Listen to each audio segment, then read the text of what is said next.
Suma Timunishas Pardanya Shri Bhadra Varsa Manya Sarva Siddhi Hum Om Guru Vajrad Timunishasane Kar Uta Vardanya Shri Bhadra Varsa Manya Sarva Siddhi Hum Om A Guru Vajrad Suma Timunishasane Uta Vardanya Shri Bhadra Varsa Manya Sarva Siddhi Hum Pakyuke Kudan Dagilu Pakyuke Sundan Daginga Pakyuke Tugdan Dagiyi Yerme Chiktu Chingelo Makyuke Kudan Dagilu Makyuke Sundan Daginga Makyuke Tugdan Dagiyi Yerme Chiktu Chingelo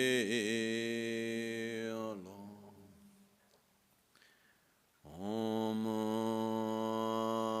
Muni Muni Mahamuni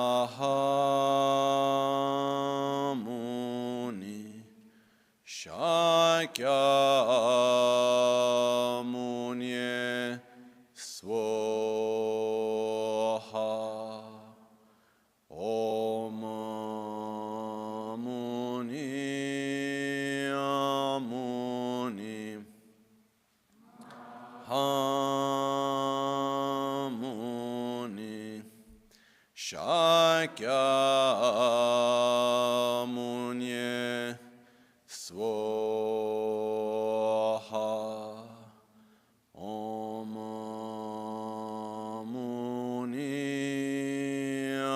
Muni Mahamuni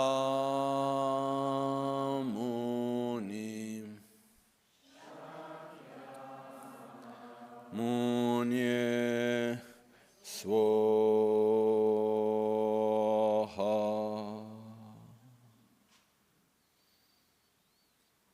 Cominciamo con le preghiere. Let's start with the prayers to eliminate interferences. So imagine any interference that there might be that would keep us from listening to the Lam Rim teachings, specifically our inner interferences like our fears, distractions, doubts, and any other kind of inner interference that we might have. We recite the Heart Sutra, and at the end, when we clap our hands 3 times, we imagine that any kind of interference is gone, and then we will make the request for the blessings of the lineage. Kunjo sumla cha lo dige dage teba tuji na chumdende gyalpo kap chago pumbo rila gelongi gendun chimbo dang janchu sembe gendun chimbo dang taba chikdu shote Teye tse chumdende samu nangwa she jau chöge namdrange tinge zinla nyombra shu so yang teye tse chanchu semba semba chem pakpa chenre se wangchu ki sher paro sherao ki paro tu chimba samo chöpa nila nambra tash Pumbo ngabo teda layan ran shinge tomba nambra tao tene sange ge tu tsedan demba sha janchu semba semba chembo pakpa chenrezi wangjo la dike che me so regi pu kang la la sheragi paro tu chimba sam chepa chepra depa te chitra labra cha teke che meba dan chanchu semba semba chem papa chenre zi wangchu ki tsedan demba shara tati pul dike che me so shari pu Rigi puam rigi pumo kangla la sheragi paru tu jimpa samo chepa chepara deba te ditra nambra tawra cha te pumbo ngabo teta kyang ran shingi tomba nambra yandakbra jesu ta so tomba wo tomba ni so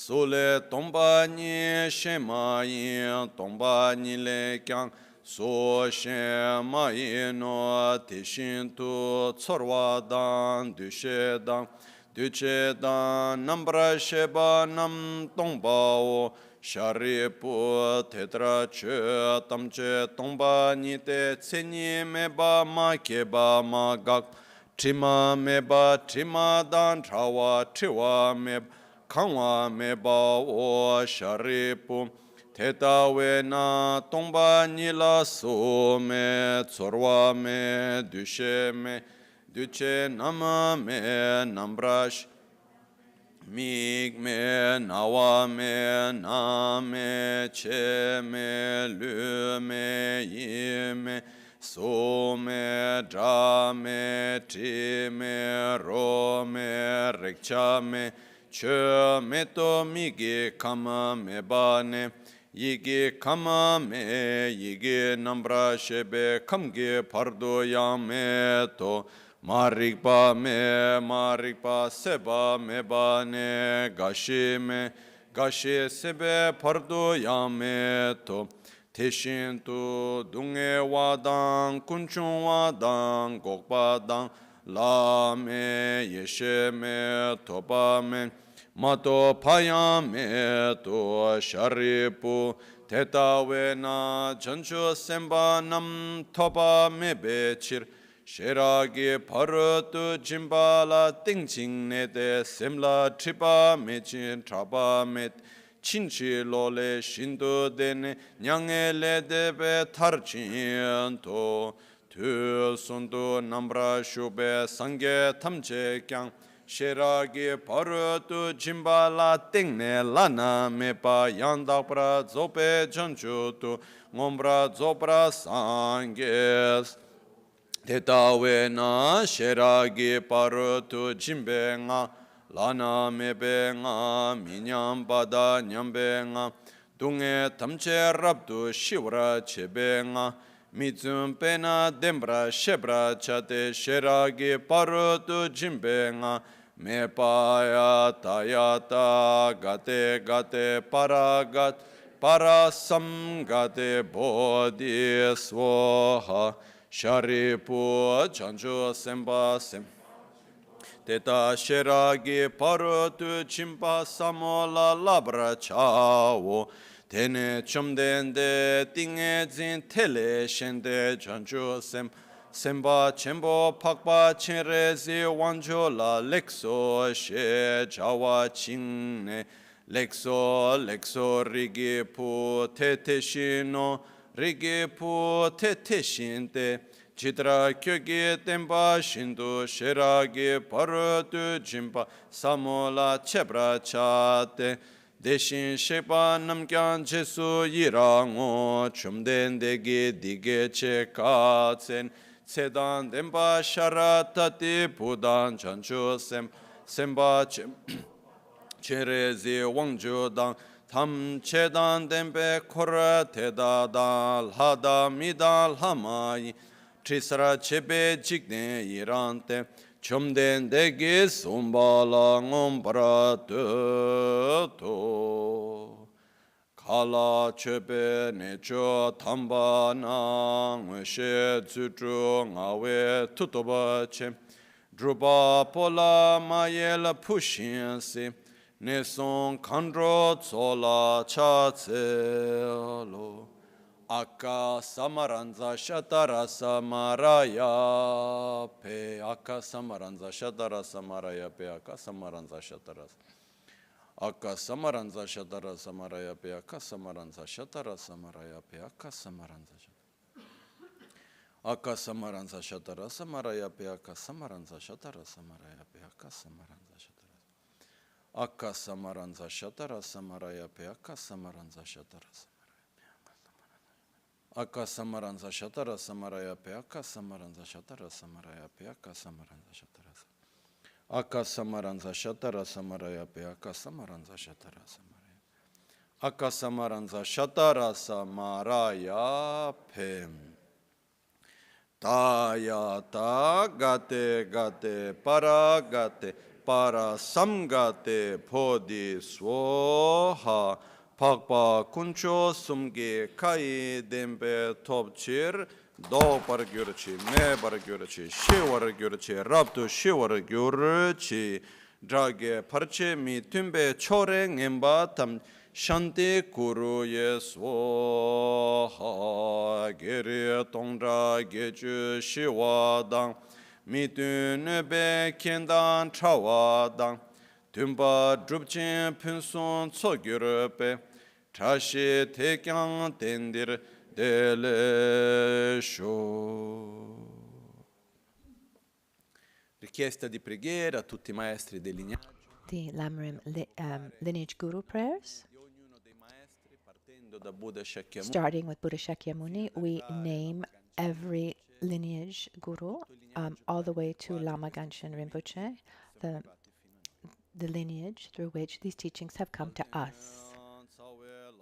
Rinpoche dagi chiwara pede tenshula kadrin chimba gone jesonte kuson tugi ngodru tsedu so kuson tugi ngodru tsedu so drimba nyangme tenba chumdende gyatsa tamba jitsun mi bangong gyawe longde pakpa tome sha sangye chansen sumla solwa de sangye chansen sum Zamlin kebe tsugen yiginye ume lamne pakpa namdrode tebe sarne tsumba namdrode jikde mikche sumla solwade jikde mikche sumla solwade meju ngotsara negyuro chogede samu lamge gyochan duwede labchen chobe tergyo namnanze Drove tsala sumla solwade, drove tsala sumla solwade, lamcho shirjin geze sensan sha, gyawe menga kunzin kusali, drogun tsewe jinzin gewa chen, drove tepun sumla solwade, solwade chancho tola nganye serlimpa, shinda chembo sunze marmeze, Lamsa setse temba rinpoche temba sokshin sumla solwade tembe sokshin sumla solwade mawa dame drencho shaketo gyawe kera kundu jambe yang samu tense pakcho ludru sha mawe tsugen sumla solwade mawe tsugen sumla solwade pakbe gomba selze dawata Tese tuwo rikpe kuchu che, gyase rikpe kuchu nibesha, rikpe wangcho sumla solwade, rikpe wangcho sumla solwade, tendre samo chishin sikpa ye, shinda chemba sulzi marmeze, lamsa setse tumba rinpoche, zamling gengyur nila solwade, zamling Solwade nel gioro wanjo palden gomba wa samu tingzin tembe neosurpa duwe denu kunzin tamapa tago drume sumla solwade tago drume sumla solwade tsumbe druba lurlen namsen sha dambe chila namka gyalpo dan jigden chege pangbe senge sam Gyase sangbe shabla solwade, gyase sangbe shabla. Jancho tuge drogon pushin se lakbe lai jeson chinge la nikto drowa drembe shenyen cho namka genzen shabla solwa de namka genzen shabla solwa de gyawe duzo shenyen poto wa namcho drenda trawe sharawa jancho tuge kababa chekawa Drove recon sumla solwa de drove recon sumla so Lundo ngada chanse chirbu pa time lunge wanjo kebe cho Kamson drove gombo rimbo che neden chimbo sumla Neden chimbo sumla sowa de namda tsulri ngedan sangchempa Duwa bumde ngada tsuna pa Chunga gyatso tarsa mundra pa drove dremba sumla solwa de drove dremba sumla solwa de sabjin gyache chola nganye pe kalden drowa kunge kyapsu gyur tingle sambo temba get panden lame shabla Panden lame shabla solwa de drube wangju chembo tsudrimbar Shenye tsushin tenze shunu tekcho lamge gyujang gergom shab Gyawe sebo sumla solwa de gyawe sebo Mechu yunden zunze sangye tambe chila namka gyalpo dang Jikden choke pangbe senge sang gyase sambe shabla solwa de Gyase sambe shabla solwa de chancho tugi drogon pushin se Hakbel hai jeson chinge la Nikto drowa drembe shenyen cho Namka genzen shabla solwa de Namka genzen shab Mingme tsewe terche chere zi Drime kimbe wambo jambe liang Dubu ma Kanchen kebe tsugen tsonga pa Losan trape shabla solwa de Losan trape shabla solwa de Drube wanjo jambe gyatso dan Kedro mawe nima gelepe Ningyo dambe zunzen paseje Dame lama sumla solwa de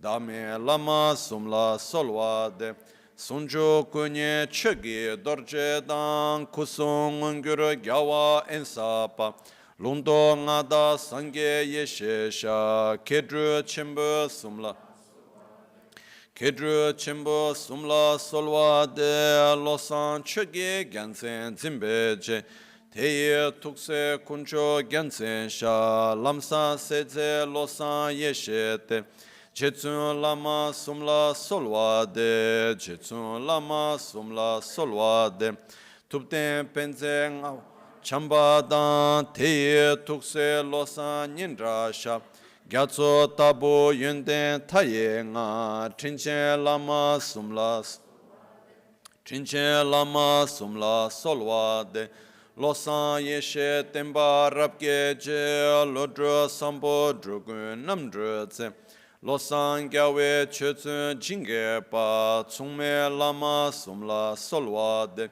Tsungme lama sumla solwa de Kesan namdre shiwe lungdo ten Shedru zinla datre wa Kati nyangme tsawe lama la Gosung kuba chimbe solwa de Gosung kuba chimbe Mando damba sharwe kilkorge rimni chebe rida sunye se Kesan duce munse kunde nye Tenzin kedru shabla solwa de Tenzin kedru bu shab Tusun kyamne malu dube ko Losan jambe lekshe drulke sum Lapson gyudrel hundru gyatso to Tinchen trube kula solwa de Tinchen trube kula solwa de Jamba tsula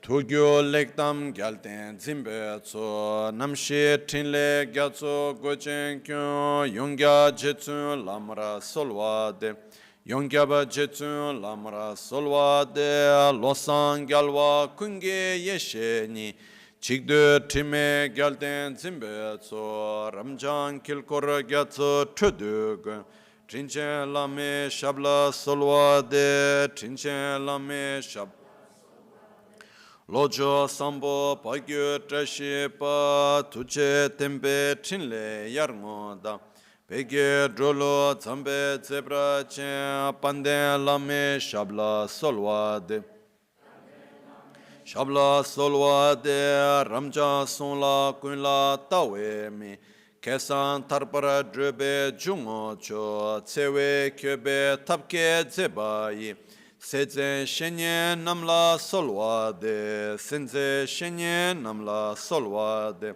Pande lama nambara tarbala keche tsamya lokta mikeshin Chize lekbra tongwe mugugi Lame chinla semla jukpara sho Lame chinla ba semla jukpara sho Richiesta di benedizioni per realizzare ognuno The request of blessings to realize every one of the graduated steps to the path towards enlightenment. tsushin temba lamge tsawaru lekbra tongne beba tumayi kuba chemba tembra jingelo kuba chemba tembra jingelo lenche nyebe dawe tensandi shindu nyeka tunchen shegyurane ninsen kundu ningbo lembelo gyuche meba keura jingelo gyungche meba keura jingelo Luso yowa chui chubrushin nyurdu jikpe chiwa drimbadam shiwe jesu ludan trimashin karna lendre chishin changwala ngepa tempo nyene nyepe tso trashi trawa namkyang pongwadam drubra chebala takto phagdan dembra chingelo takto phagdan dembra chingelo Chebe mingo dunga kunge go yide miru sibe punzogi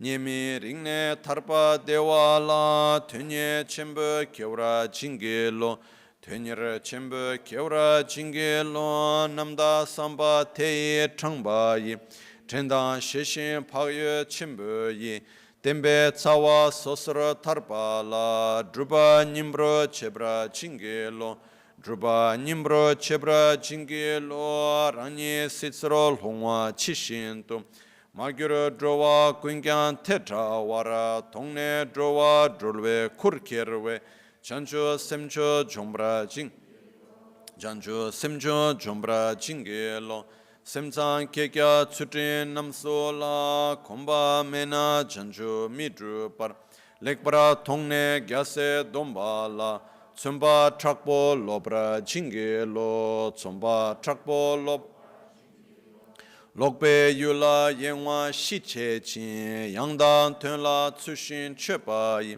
shine lakton sungto drewe lan, nyurto gyula keura jingelo, nyurto gyula keura jingelo, tumo lamja nutu gyurpana, tekpa kunge chogyo dorjete, Kesan kewo jungo tamba tera dela nitu chukpra chingelo dela nitu chukpra chingelo tetse ngodru namni drubeshi namda tamse domba sungwa la chema mime ngemba nyegyurane sodan dede sungra chingelo sodan dede Tene gyode nimbo rimni ge nenama chishin tone tsembayi Tunshi neljura chole miye wara tambe songshi drubra chingelo Tambe songshin drubra chingelo Tedra lamsan tembe shenyen dan tsulshin drube drona shabden ching Chida nange pardu chobe tso nyewra shivra chinge labdo so Nyevra shivra chinge labdo so kewa kundu yanda lamada. Longche chin sadan lamge yunde rabzo ne. Dorje change kopa nyurto bisho. dorje change kopa nyur tobo sho. Offerta del mandala per richiedere gli insegnamenti. Now we make the mandala offering to request teachings.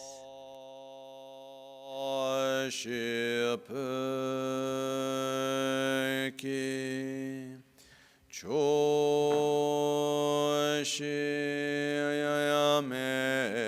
Choshyameato Chamare Ravalingashi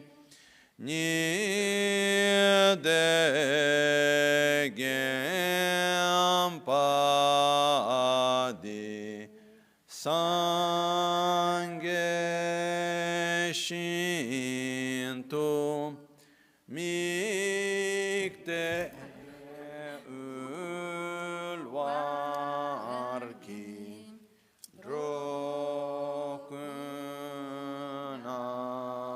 Dashingla Che Parasho Jetsulame Kutse Rapte Chinam Kartimle Chochur Yepadam Lo Santente Drön Me Sasumki Drowe Musetaktu Negyurchi Yedam Guru Ratna Mandrala Kam Niryatayami.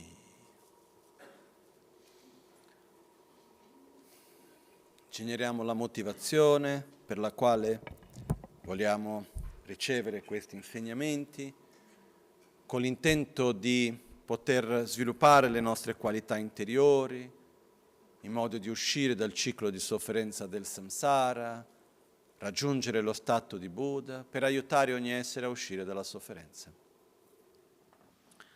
Sangye chedan tsoge chonam la chancho pardo dani kyapso chi dage chushe gibe sonam ki drola pinchra sangye drupar sho sangye chedan tsoge chonam la chancho pardo dani kyapsuchi dagi chushe gibe sonam ki drola pinchra sangye drupar sho sangye chedan tsogi chonam la chancho pardo dani kyapsuchi Gibe sonam ki drola pinchra sangye druparsho. Nel Buddha, In the Buddha, Dharma, and Sangha, I take refuge until enlightenment. With the practice of generosity and the other perfections, may I obtain Buddhahood for the benefit of all sentient beings. in the Buddha, Dharma and Sangha, I take refuge until enlightenment. Through the practice of generosity and the other perfections, may I attain Buddhahood for the benefit of all sentient beings. Namo ya lai ke da luda nö jin ke drubunda da mi ke namda drowa kuin ke dhanama chi tsampa tamche ke to dagi chöten to tamche ke to dagi chöten to.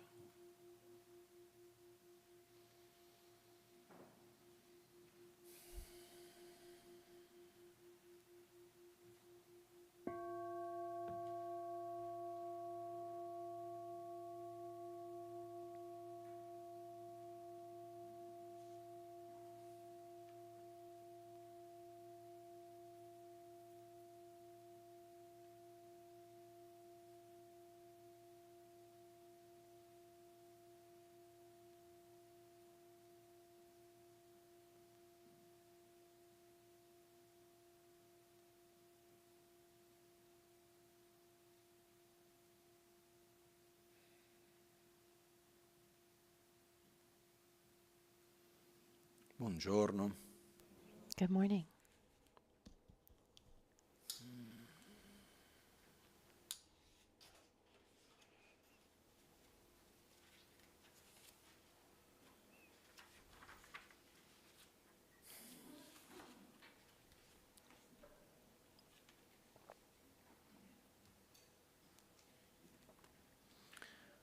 Una delle caratteristiche Well, one characteristic that we have, come una qualità anche it can be seen also as a quality. It really depends on the context. è la nostra It's capacità di our adattamento. ability to adapt.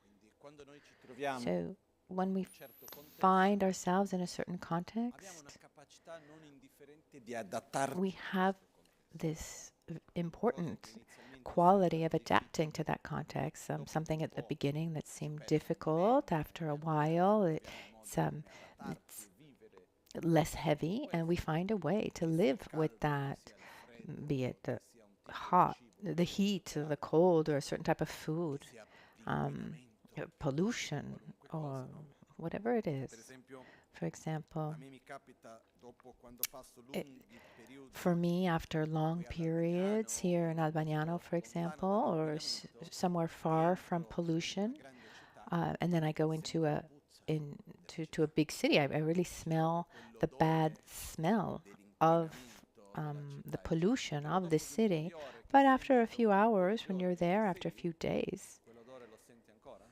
do you still smell Sì, that? No, noi not ci like you do. abituiamo, ci Before we get adattiamo. used to things, E we così è per adapt. tantissime And cose. it's like that for so many Nello stesso things. modo And che in the noi same way ci that adattiamo alle we cose che sono difficili, adapt ourselves to che things that sono are faticose, eccetera, difficult, abbiamo anche una we capacità in also qualche have modo, this ability anche se il termine non sarebbe proprio giusto, di to adattarci anche alle cose adapt buone. also Nel senso to che good things. intendo Maybe that's not dire the right che term. dopo What I un mean to po' say is che after a noi viviamo while, qualcosa di uh, bello, once we've di lived positivo, something di positive or sperimentiamo, wonderful, once we teniamo experience quindi per that, scontato. after a while we take it for Anche se in quel granted. primo momento Maybe riusciamo in a that first riconoscerlo, moment we're able a to gioire di quella recognize cosa che it, c'è, a rejoice sentire la sua for it, bellezza e feel tutto il the resto, e beauty per of quanto it, che quello um, continui a and piacerci nel tempo, and it's farci still del bene nel pleasurable tempo, over dopo un time. po' It's però non beneficial over succede. time, but È come regardless, vado in un we posto take it molto for inquinato, dopo un granted. po' non mi accorgo più di It's like tanto when we di go to a very quell'inquinamento e polluted ogni volta che vado a place. connettermi col fatto che sia Um, inquinato, a me um, non mi piace. E Maybe provo a after a sentire while quell'odore we don't come smell the queste bad altre smell, we don't normali. realize it, but we connect with the idea Non è that it is che non mi polluted. We accorgo in see determinate it cose. that it's something Quello negative. che I mean, accade è it's che not quando that io non mi accorgo I più don't realize it, di that it's qualcosa not che mi fa male, io detrimental. difficilmente Um, farò il but necessario per if evitare I'm quella cosa. not in contact with the fact that it is Quando c'è harmful, qualcosa di then bello nella it's nostra hard to vita, do anything to diciamo, change che noi that. But when viviamo, there's something eccetera, beautiful in our e riusciamo lives a and we're able to riconoscere la bellezza di recognize quello, that beauty, l'importanza di the quello, importance of eccetera, that e non thing, prendere per and scontato quello we che c'è, don't take for quello che granted what succede è che is, cerchiamo di then viverlo al meglio. we really try to live it to the best, Quando in c'è the best qualcosa di way. molto When bello, there's di something molto very positivo, che a un positive, certo something punto prendiamo beautiful, per and then we scontato, nel take that senso che for non ci pensiamo granted. più In the sense we just don't che think bello about questo, it anymore. We don't e lo recognize how prendiamo beautiful per it is. granted. We don't take care of Questo è it un po' quello che anymore. succede. This is generally what happens. Quando noi non prendiamo più bene cura di qualcosa, When we don't qual è il take care risultato? of something, what's the result of Entriamo that? spesso in We una sorta often di get automatismo. into a kind of automatic state. Recentemente ho avuto un'esperienza, un aneddoto Recently, simpatico. here, this is a nice Mi story, trovavo something that recently in un piccolo happened. posto I was in a small place nel sud del Senegal, in the south of un Senegal. posto chiamato la Bassa Casamanse, It's called La Bassa in un Cansemanse, posto and where dove il mare entra the verso it's where la the terra e si creano ocean come se fossero dei goes fiumi, però inside sono like a fatti kind of dell'acqua del estuary, mare e ci sono delle isole with create all'interno. Allora, um, in una di queste isole with the trovo ocean water, but it un creates a piccolo kind paesino of sperduto tra due islands, ponti And so on one of theirs, there was a kind of a faraway lost land, let's say, on top one small village, and I was there talking to people. It's a very, very simple life. I didn't see anyone who seemed hungry, or and there were no signs of sickness. People seemed healthy and happy. But I realized that there were many, many coconut trees, and there were many coconuts, and I saw that they didn't use. And once, so I asked this boy who was showing us around, showed me around. I said, "What about the coconuts? You don't eat them, or you don't drink the water?" And he said, "No." Well, he said, "Because it's too much work." I said, "No, it's not that much work. Um, it's we always there are coconuts everywhere. They're always there. It's just too much work to go to go and get it." And I said, It's so important. The coconut is so delicious and healthy, and you can use the fiber to make so many things." And he answered me, "Once you've had it, what else do you want in your life?" What do you say at that point? No, you need to follow the industrial capitalist idea. And no, I'm eating, I'm fine. Why do I need to work hard for something when I'm fine where I am? So what happens is when we have something positive and we take it for granted, and we see it as something normal, the preciousness of what we have, we get into a sort of automatic state. Like, so, so once I've had it, what more do I need? And life revolves around a simple survival, or maybe actually a heightened comfortable state, because I need to produce as much as I can, whatever it is. So either way, we're living in a kind of automatic reaction where we lose contact with the opportunities that we have. As I've said many times, when we face life, there are two main approaches. One is where I try to survive in the most comfortable way possible, and that might mean working as little as possible, or maybe trying to accumulate as much as possible. But we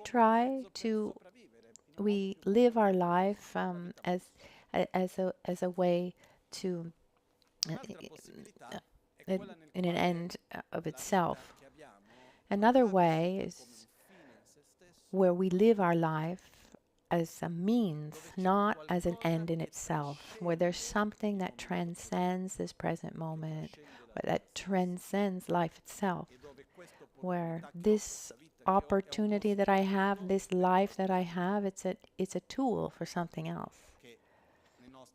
In our case, in this context here in the Lam Rim, it would be where every moment that I have, every meeting that I have is an opportunity that I have to transform myself, because every interaction inevitably brings to a transformation. The more I act in a certain way, the more I will continue to act in that way. In every situation that we live is an opportunity to cultivate anger and selfishness, or love and patience and abundance, and practice satisfaction, etc. But to do it to really do it with awareness, we need to come into contact with the preciousness of this opportunity and not take for granted what we have. It's like with a relationship with someone else. If we take for granted the presence of someone else in our life, it would be difficult to give the right priority and the value to that relationship. If we don't take it for granted, the presence of this person, and we say, wow, how wonderful this is, at that point we try to really make the best of every moment together. If you're with someone, for example, or you're close to someone that you love, and and you don't, or yeah, but you don't know how long you can stay together. What are you going to do? Or you know, if the, or you meet someone, you don't know how long that meeting will last. I mean, you really try to connect with that person on a deep level. I've had this experience very recently, to be together with two people that I love very much, and they have a very low probability of surviving. I was with them within our very ordinary view of things. The probability that I would see them again, uh, they will probably die before I'm able to see them again. And so when you're together with this person, what do? I mean, you're really there. You together. You look in that person's eyes. You talk about important things. I mean, you live it to the best of your ability. And this is really important for us because we live in a context where we have a marvelous opportunity. The last time we were together, we talked about this extensively. The opportunity we have is made up of these three main conditions. We have a material situation. We have the minimum necessary to live.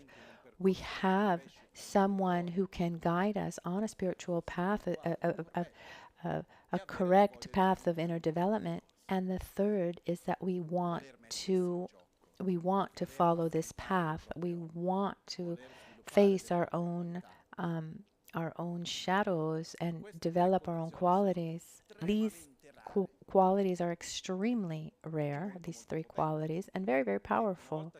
Once with these three conditions, one can live one's life with more awareness, where one is not just reacting to situations, but one tries to act with awareness to transform himself or herself into what he or she wants to become. So one fundamental point along our spiritual path is to recognize the preciousness of this human life. It's look at the opportunity we have. It's amazing. And the next step, and I just remind you once again, it's not enough just to understand it.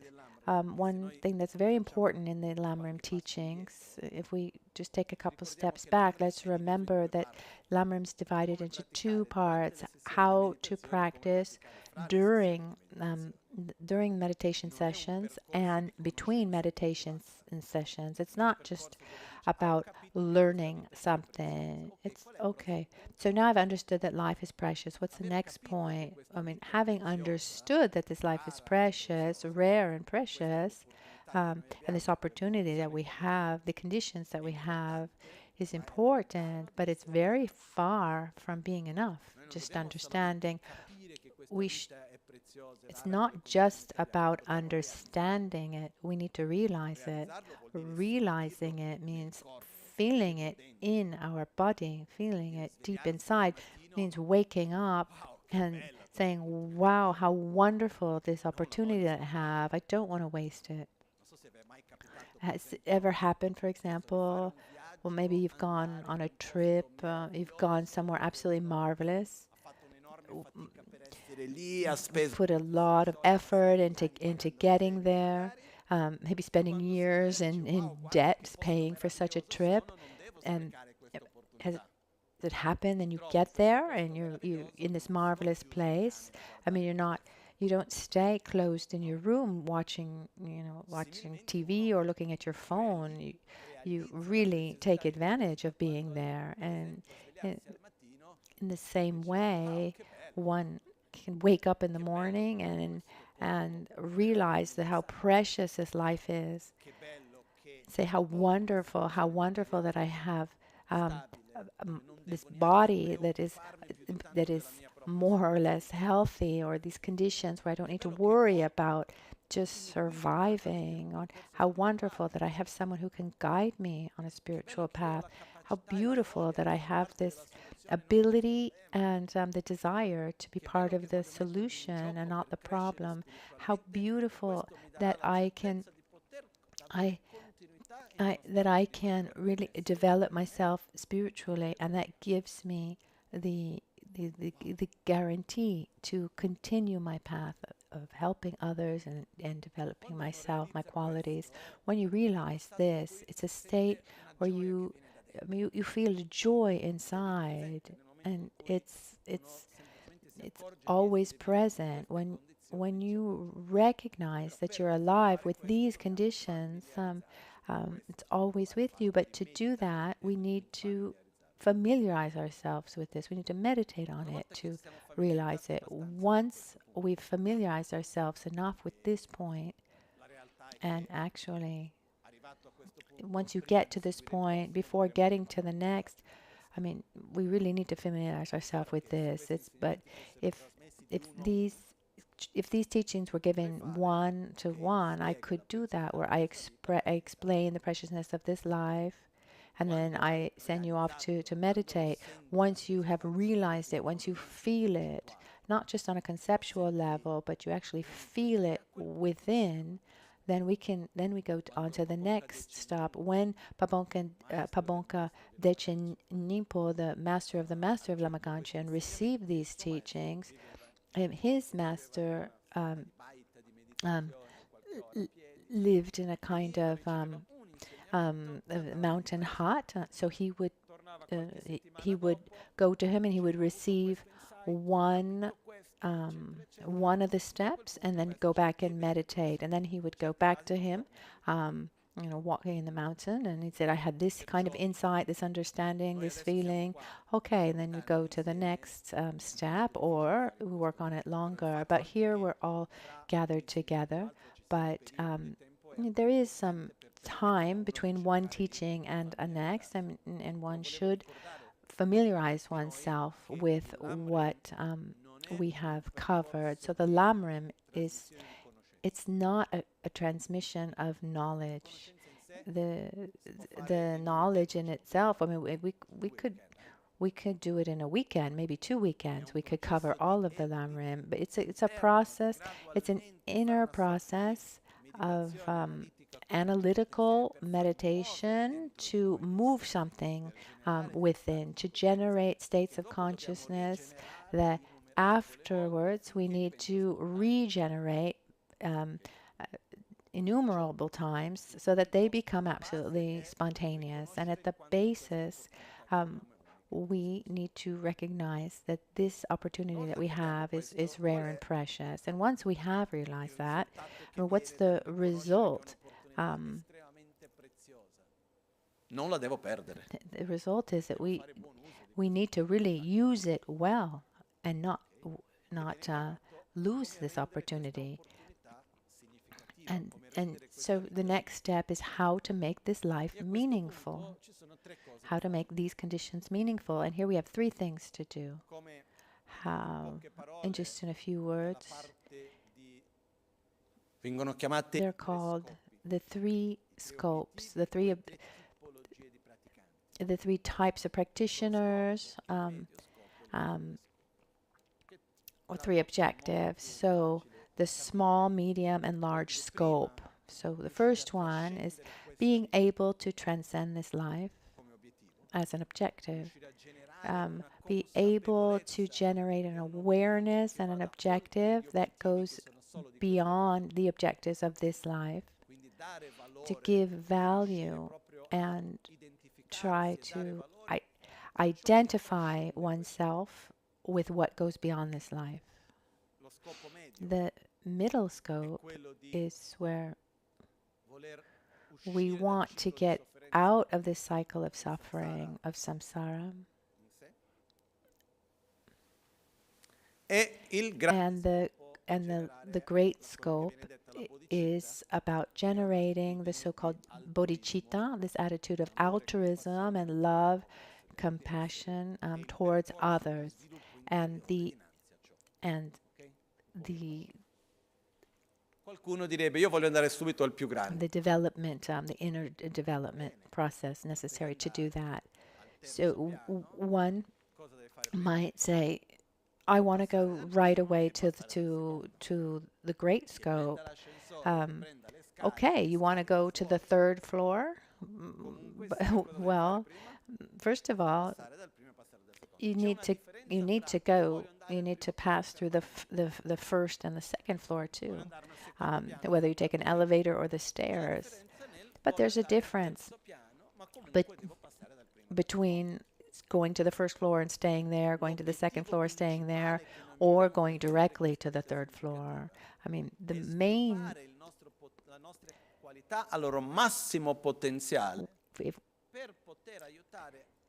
we can maximize, we can perfect our qualities to help others get out of their suffering. That is the highest objective. And when we look around in the world, there's so much that's not going well, so much suffering and conflict and ignorance, and all these problems, all these conflicts and violence, they come from, I mean, do they come from external or internal problems? I mean, why are there wars? Why is there hunger? Because we don't have enough resources on this planet? Or is it because human beings manifest a tremendous amount of selfishness and attachment and unlimited desire and etc., etc.? It's because of inner causes. So if I want to help the others, the world, to get better in a real way, it's not enough to help on an external level.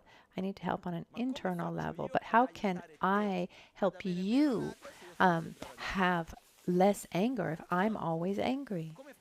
How can I help you develop a deep state of peace if I don't have that peace? It's just not possible.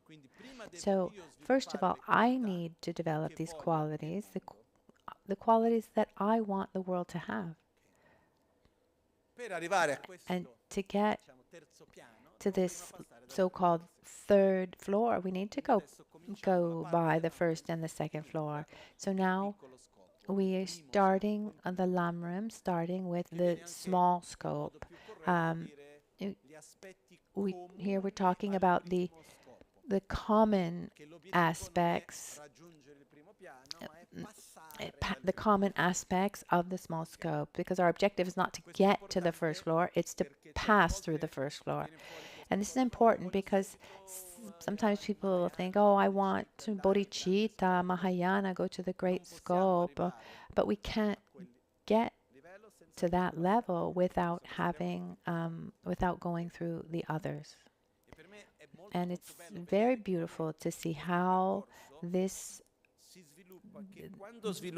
path develops. And when you develop one correctly, it pushes you naturally, spontaneously to develop the next. It's very harmonious. The first point, after having seen the preciousness of this life and the opportunities we have, and developed this desire to make this life meaningful, the next step to keep that is the awareness that soon this will all end. So the next step that we should develop awareness for and meditate on is the certainty of death and the certainty of the uncertainty of the moment of death, and the certainty that at the moment of death, the only thing that can help us is our spiritual practice. There's nothing else. So, apriamo, questo è uno dei miei argomenti favoriti. This is one of my most favorite subjects. First of all, noi viviamo in un contesto dove la morte è un tabù. We live in a context where death is actually a taboo. It's difficult to talk about. It's difficult to face, even if it's extremely present in our lives. Just look at the TV, a film, an action movie. I mean, how many people die in an action movie? Open the newspaper. How many deaths do they talk about? So many, but strangely, normally our attitude is we see and we hear about many deaths, and that normalizes death, almost like we don't see it anymore, instead of bringing us to this awareness of our own mortality. If we don't think about our own mortality correctly, our tendency would be to take advantage of the opportunities we have. Okay, tomorrow I can do it, and we'll always have so-called more important things to do, more important than meditating, etc. So,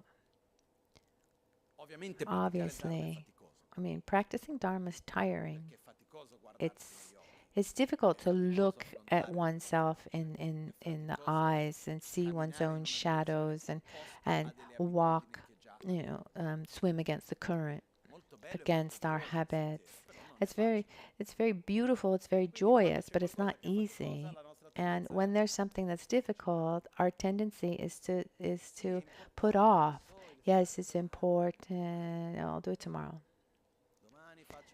Tomorrow I'll meditate. Tomorrow I'll do the practice. I have other things to do today. I'll do it after.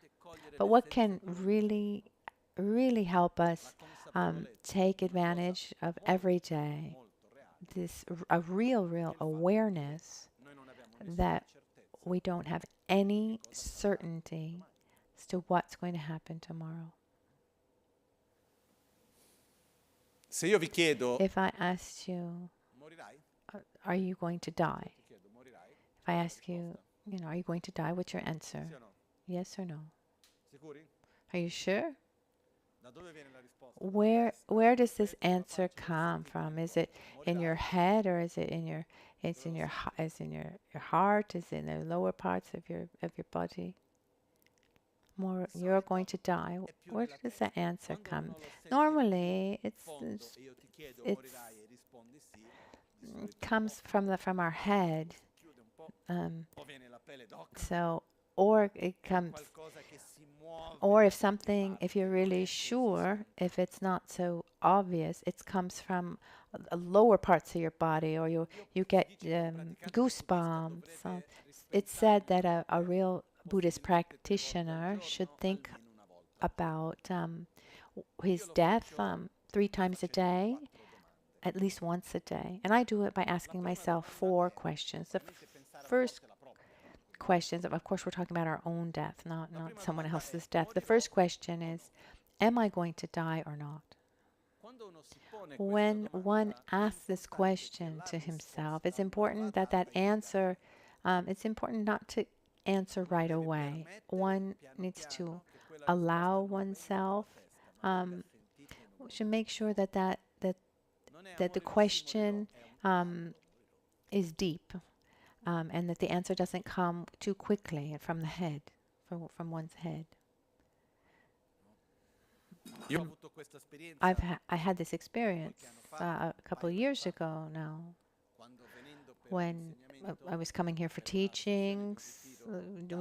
We were in the middle of a Tara retreat, and I was I had a meeting with an insect on my way, and I had an anaphylactic shock as an allergic reaction. I didn't really know what was happening at the beginning. It was pleasurable. I lost consciousness. Um, then the ambulance came, etc. And I was talking to two doctor friends, and they explained to me what had happened, and they said that I was really lucky. In that moment, what I felt, not from my head, but really from deep inside, was I'm mortal. I can die. I don't know how many of you among us have had this beautiful opportunity, this gift to have a non-conceptual experience of your own mortality, because I mean it really is a gift, that experience. And to experience that, there are two ways. Or it's a very hard experience with a kind of shock that one generates, because when you realize that you're going to die, that is shocking. I'm going to die. I'm going to die. No one's ever told me. There's this moment of shock, as if you were discovering something. And the other possibility is repeating that so many, many times that generates that kind of awareness. You could use techniques, let's say, not particularly moral things. One could induce that feeling, that awareness. It's not the way that it's taught. Not favorable to that. But living this experience, it leaves a deep imprint. The question, will we die or will we not die? Strangely, we live as if we're immortal within our own mortality.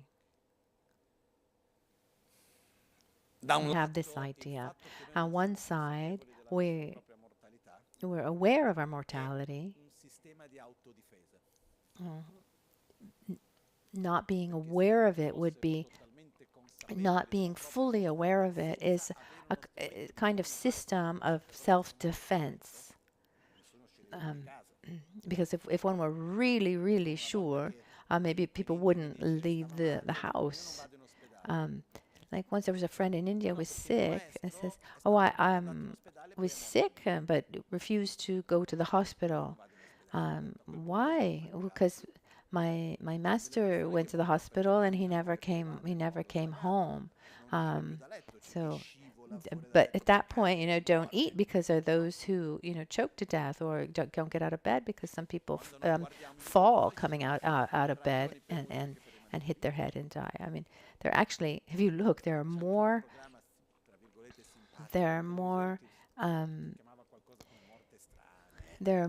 probabilities, more possibilities of dying than there are for staying alive. There was even this TV show, like Strange Deaths or something. It's very strange. I saw it once, and there was this one man who was really strong, and we used to go to the gym. He lived somewhere cold. He left the house. He went into the garden to do something. He slipped. He fell. He passed out. But he fell with his face down into the bowl of the water for the dog, and he died actually. He actually died suffocating, drowning in the water bowl of his dog. So I don't mean to shock or scare anybody, but we are going to die. Useless to hide from that, and the possibilities of dying are so many, and that's the second point. But the first point is that's so obvious, but at the same time, we need somehow to push it, because even if it's obvious, we pretend that it doesn't exist. the fact that we're going to die, we pretend it doesn't exist. In the Lam Rim teachings is divided into some parts. Let's look into these parts.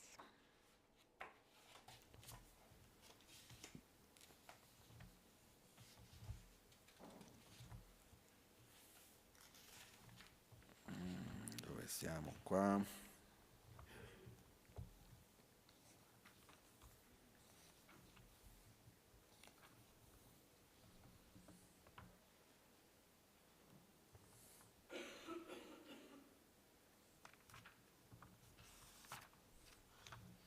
Guarda, prendo dall'altro libro che è più chiaro, più facile. Sure, it's easier to understand here in this book.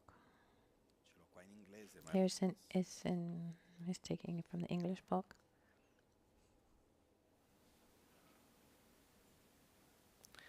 va diviso principalmente. So it's divided initially into 3 points. So we have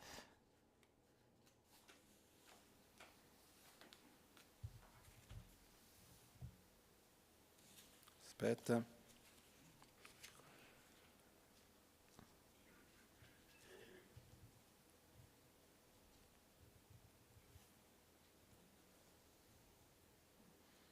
Quindi il primo passo so the first step is we recognize death, and we can divide that into gli svantaggi di non essere consapevole della propria mortalità.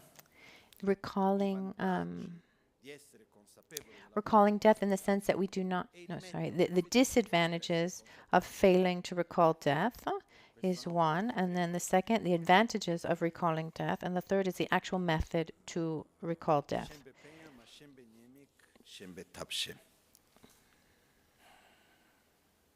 Cosa succede So se noi viviamo la nostra what vita? happens if we live our Cosa life? succede se noi nella nostra What would happen riusciamo a essere if consapevoli we della nostra weren't aware of our own mortality?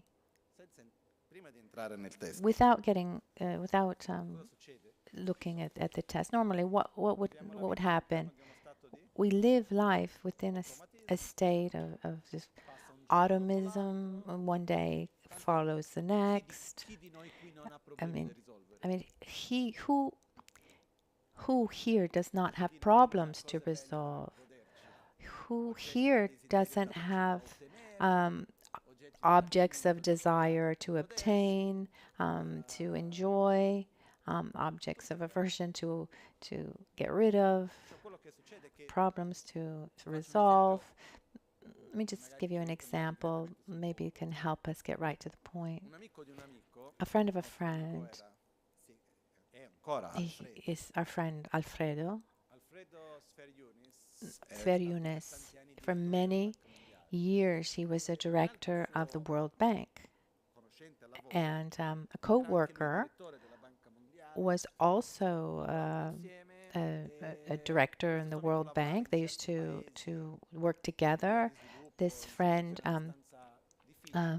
used to work in developing countries and difficult places, and every year he had to do a full checkup for his health.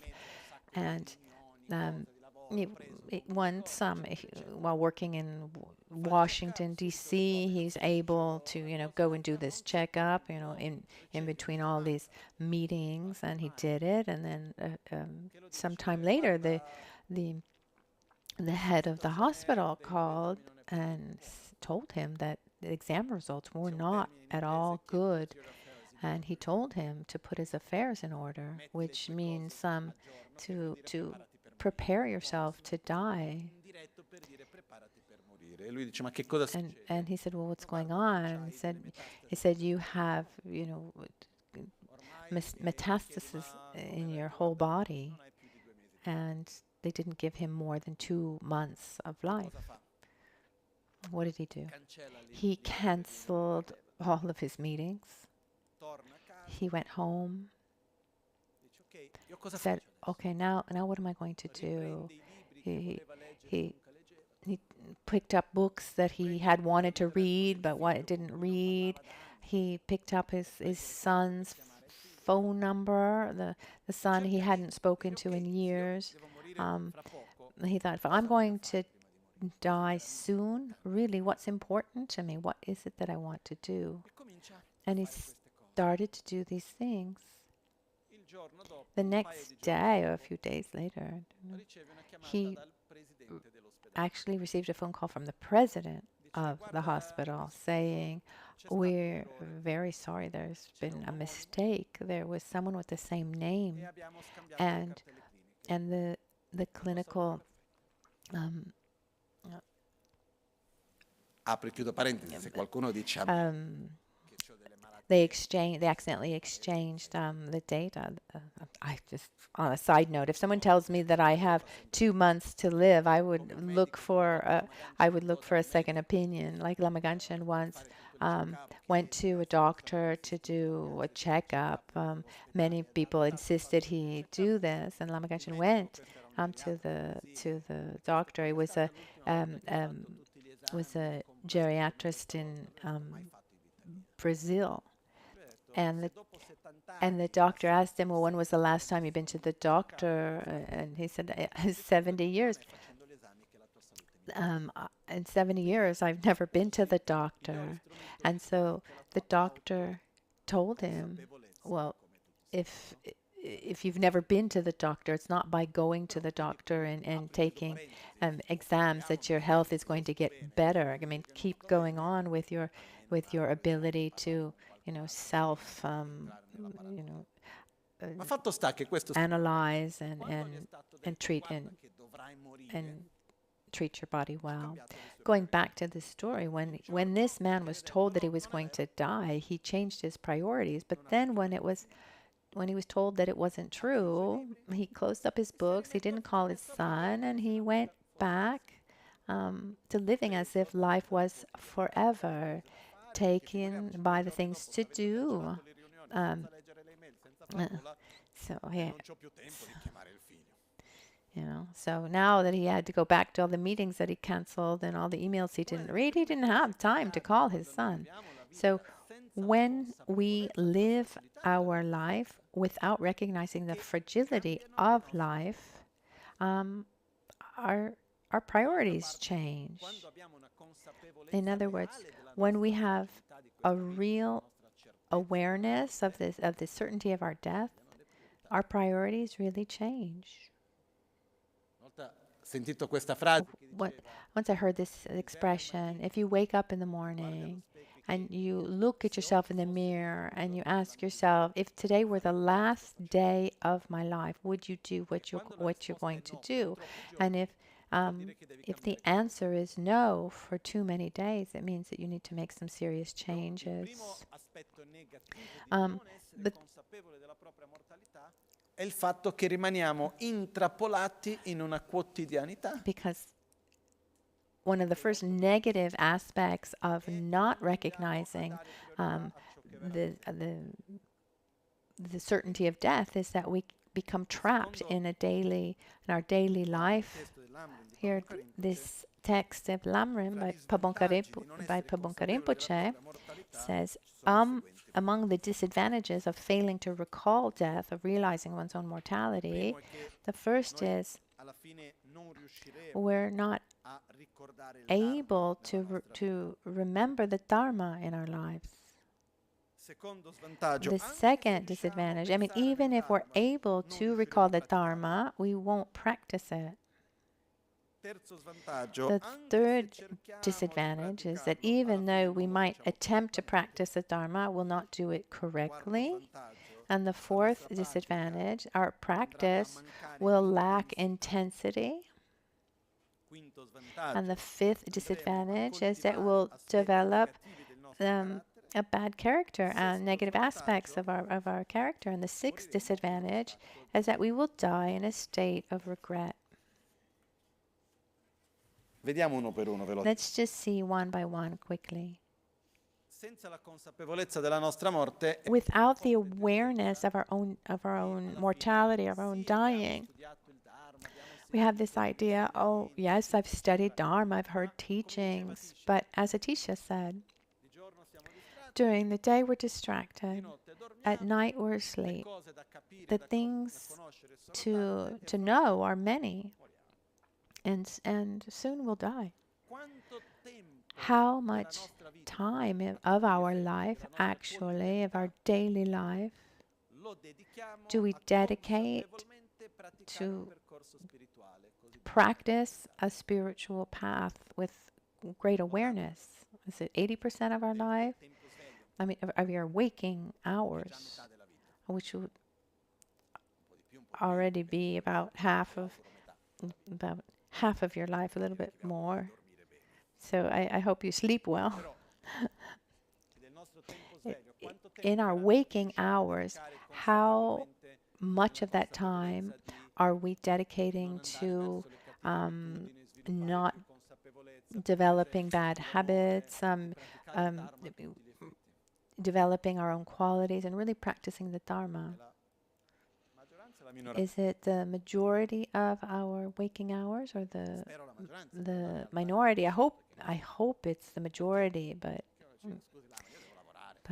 maybe it's not. I mean, someone says, "Oh, Lama, I'm sorry, but I need to work. I have children at home. I have so much to do, and I have hobbies. I can't just drop everything for the Dharma." First of all, no one needs to drop anything for the Dharma. You need to incorporate your aspects of your life into the Dharma. If we expect to drop what we do, be able to drop what we do in our life to be able to practice the Dharma, it'll never happen. But it needs to be incorporated to our family life, our work life. And what's the best gym, let's say, to practice patience, if not our family life or at work? There was one disciple in Brazil. After teachings, I had taken the example of a call center, and she did it. To practice patience, she did it literally. She did this. She would call a call center. In Brazil, there was this time where, I don't know if it's still like this, but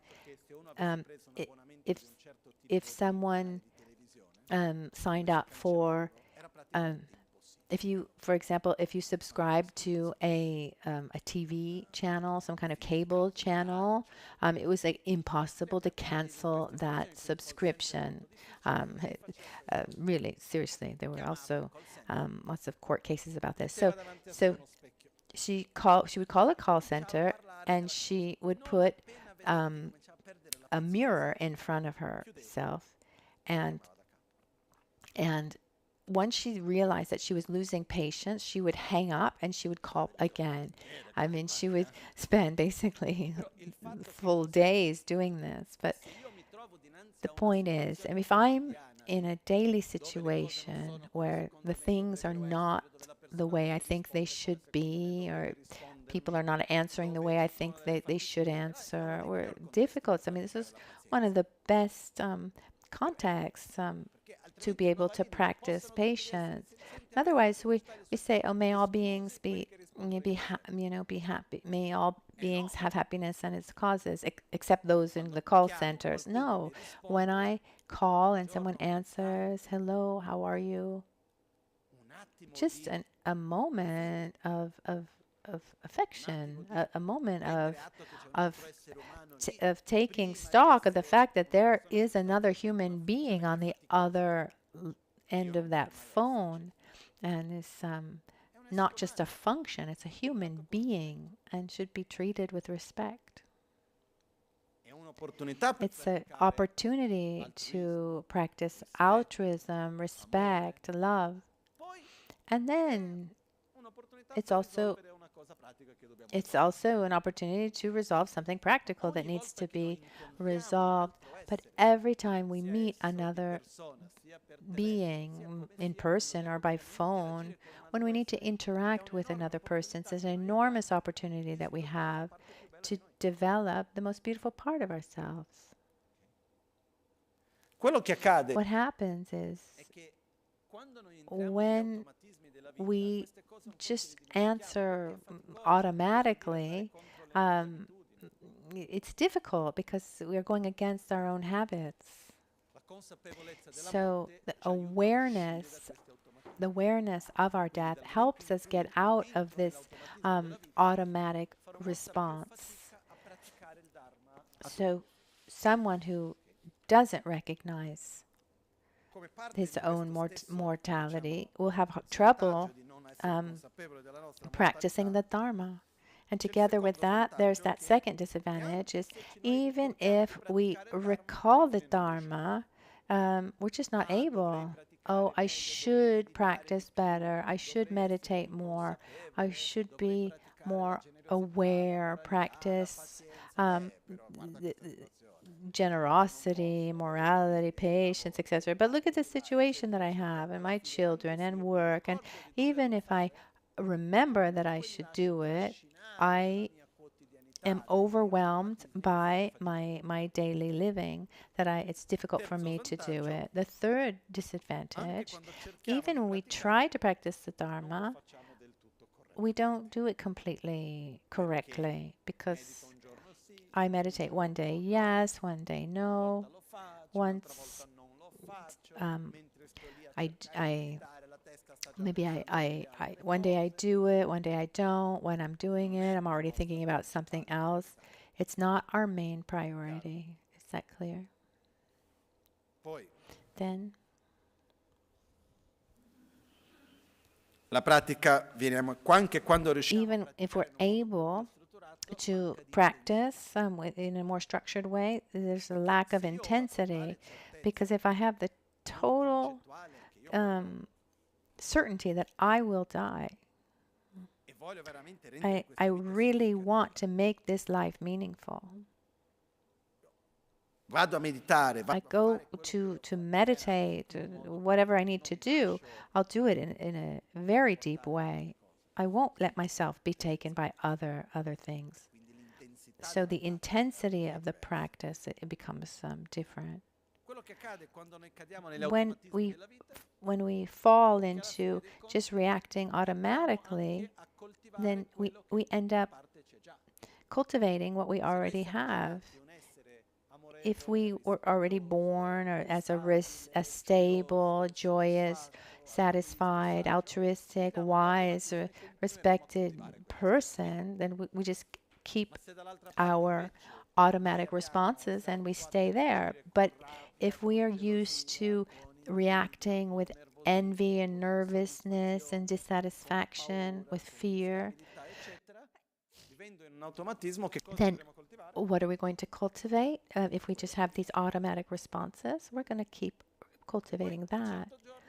And then one day, we realize that we're mortal. And it's never too late. It's never too early. But sometimes it really is too late. I don't know if that's clear. It's never too late to start, and it's never too early to start. But for certain things, it is too late.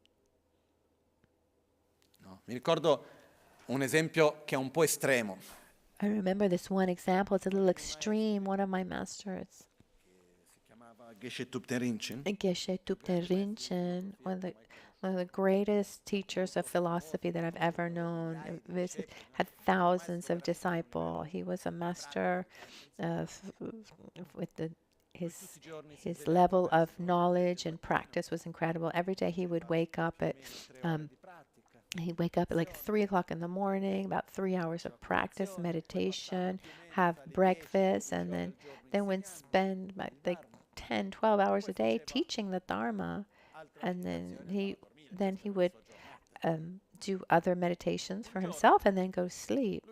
And one day he decided to leave the monastery, and he wanted to do a period of intense meditation. Went towards the north of India, in the middle of a apple orchard, and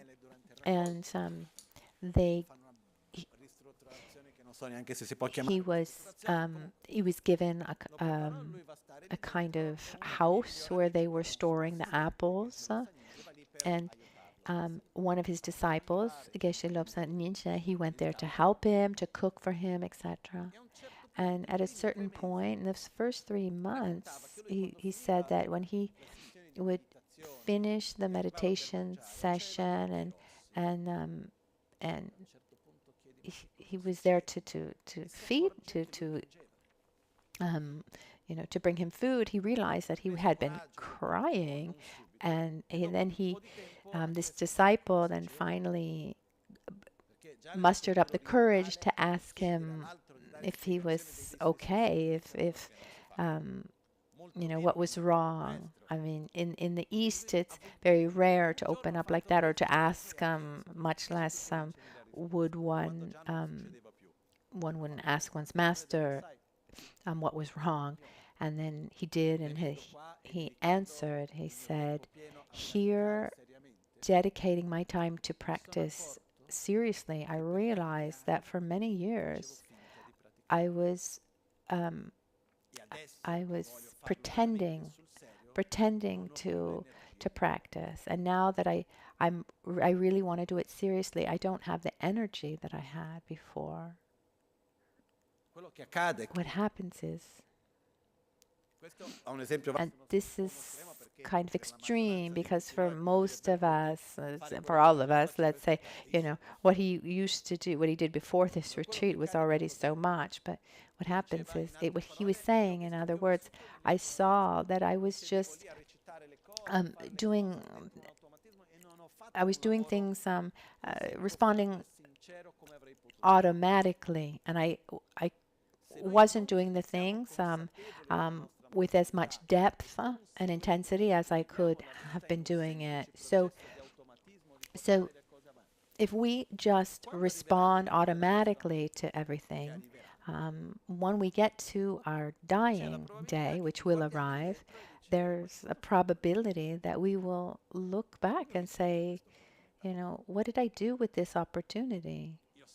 I hope that all of us can get to the end of our lives and we look backwards and feel at peace with our past, where we felt that we really took advantage of all the opportunities that we had. Of course, we'll make mistakes. No one is beyond that, but hopefully we'll be able to say, I've done the best within my possibilities, and I didn't waste my life. I really hope that we can all get to our death with this feeling. But to do this, we need to be more aware of the fact that sooner or later, this life is going to end.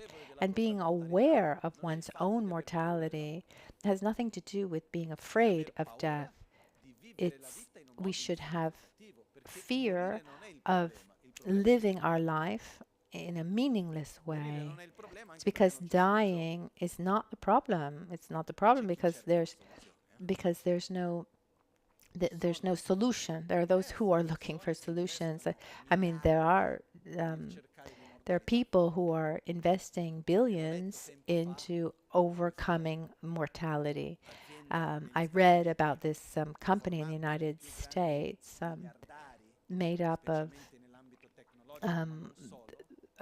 many billionaires, where they invest billions every year, where they're really looking for the key to mortality.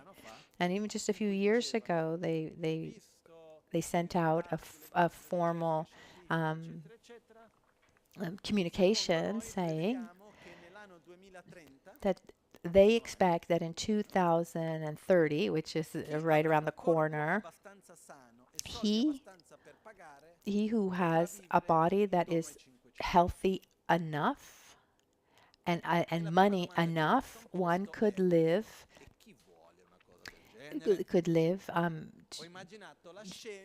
hundreds of years.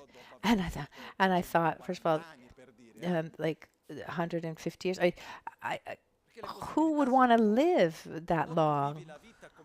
I mean, either you live your life as either you live your life developing your qualities, as a tool, or you just keep running round and round and round with your problems. I mean, just imagine what it would be like for someone at 150 years old to go to a psychiatrist. Um, if this actually happens, there might be, you know, um, maybe some psychologists will say, no, we're not accepting patients that are older than 50 years old, because these are negative patterns that are so reinforced that it becomes very, very difficult to change. I mean, imagine how difficult it would be to die if you get up to 500 years old. So, as a side note, a little reset every once in a while is not a bad thing. In the sense that we're made up of a gross body and mind, a subtle body and mind, and a very subtle body and mind. Every once in a while, changing the gross level of body and mind, it helps us get out of these negative patterns. And so, in that sense, death would be helpful. But the problem is not, I mean, dying is not the problem. There's absolutely nothing wrong with dying, and there's nothing wrong with dying. This is very important for us to start with this awareness. Perché noi veniamo da una cultura, come ho detto all'inizio, because we come from a culture, as I said at the beginning, where death is a kind of taboo. And once death is a taboo, we have this idea that death is a defeat. We say that somebody's died, and the first thing people say, "Oh, I'm sorry. How old was he?" I mean, the problem is not about dying or how old the person was. How did that person live? I saw people who died very young but lived well, who were able to die a better person than the one that was born. They were able to really develop themselves spiritually. We say wonderful. Or I've seen people who lived to 100, cultivating resentment and hatred and conflict. That's what a bad life. So let's remember from the start that there's nothing wrong with dying. There's a lot wrong with believing that we're immortal and seeing death as something as wrong, seeing death as a kind of defeat or some error or something's gone wrong. No. Perché è morto? Why did he die? He died because he had been born. There's no other explanation. And then once one person is alive, once we're alive, there are many, many more conditions for dying than for staying alive, and this is part of just natural conditions. But it's important to change our idea, our view that we have about death. And we really need to work hard to change that. I mean, once this taxi driver in Rome asked me, I was by myself, I was going from the airport into the city center for a meeting, and the taxi driver looked at me and he said, and I was dressed like this, and he said, "You dressed like this? Who are you?"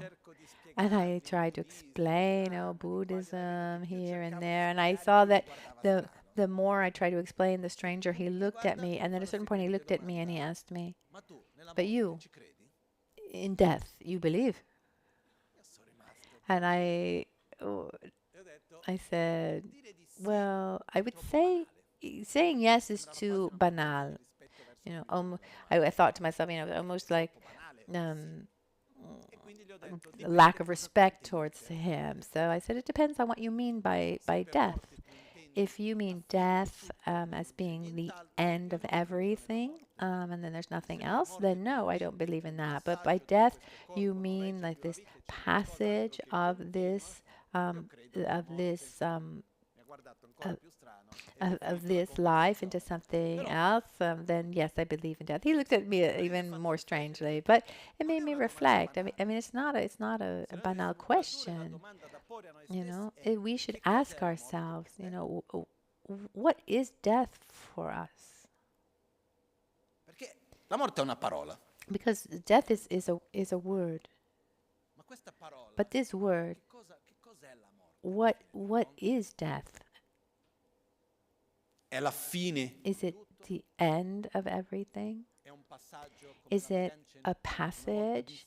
Once Lama said, if you go to a hotel, someone goes to a hotel and starts remodeling the room. So imagine you go to you go to a hotel room, and then you go to IKEA, or you go find someone to repaint. You know, I know people who rearrange furniture in hotels. Okay, if you're going to spend a couple days there, maybe maybe they're fixated, no need to sleep, facing west, etc. But someone who remodels a hotel room without knowing even how long they're going to stay there, we would say that this person is a little bit off. And Lama said that this body is just like a hotel room. We checked in. We spend the time that we spend in this room.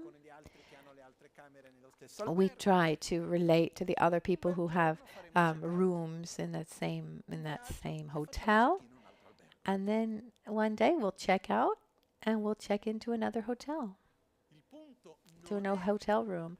So the point is not about like the importance of the hotel room. The room should be kept clean, but it should be. No, the point is what do I do in that room? I mean, who's that person that's going to check out of that hotel, in that hotel room? I mean, time is relative, and life is very, very short. But the main question is not about how long I live, but how I live this life and how do I transform. Who's the person who checked in, and who's the person who's going to die? Who dies? I remember a disciple of Lama Ganchen. Her name was Maria Orce. She was a very good Brazilian actress. She said when she met Lama Ganchen, she had just realized what she wanted to be. She was beautiful. She was famous, rich. She had friends, family, and she obtained what was her objective. And what she learned, it wasn't nella vita, ma chi volevo essere dinanzi alla morte. And her question for herself was not who she wanted to be in that lifetime, but who she wanted to be when she was going to be when faced with her own death. At her own death, who did she want to be? Because the body, I mean, can we take our body with us? No. I beni materiali? What about our material wealth? I mean, there's someone who asked me once. I was invited to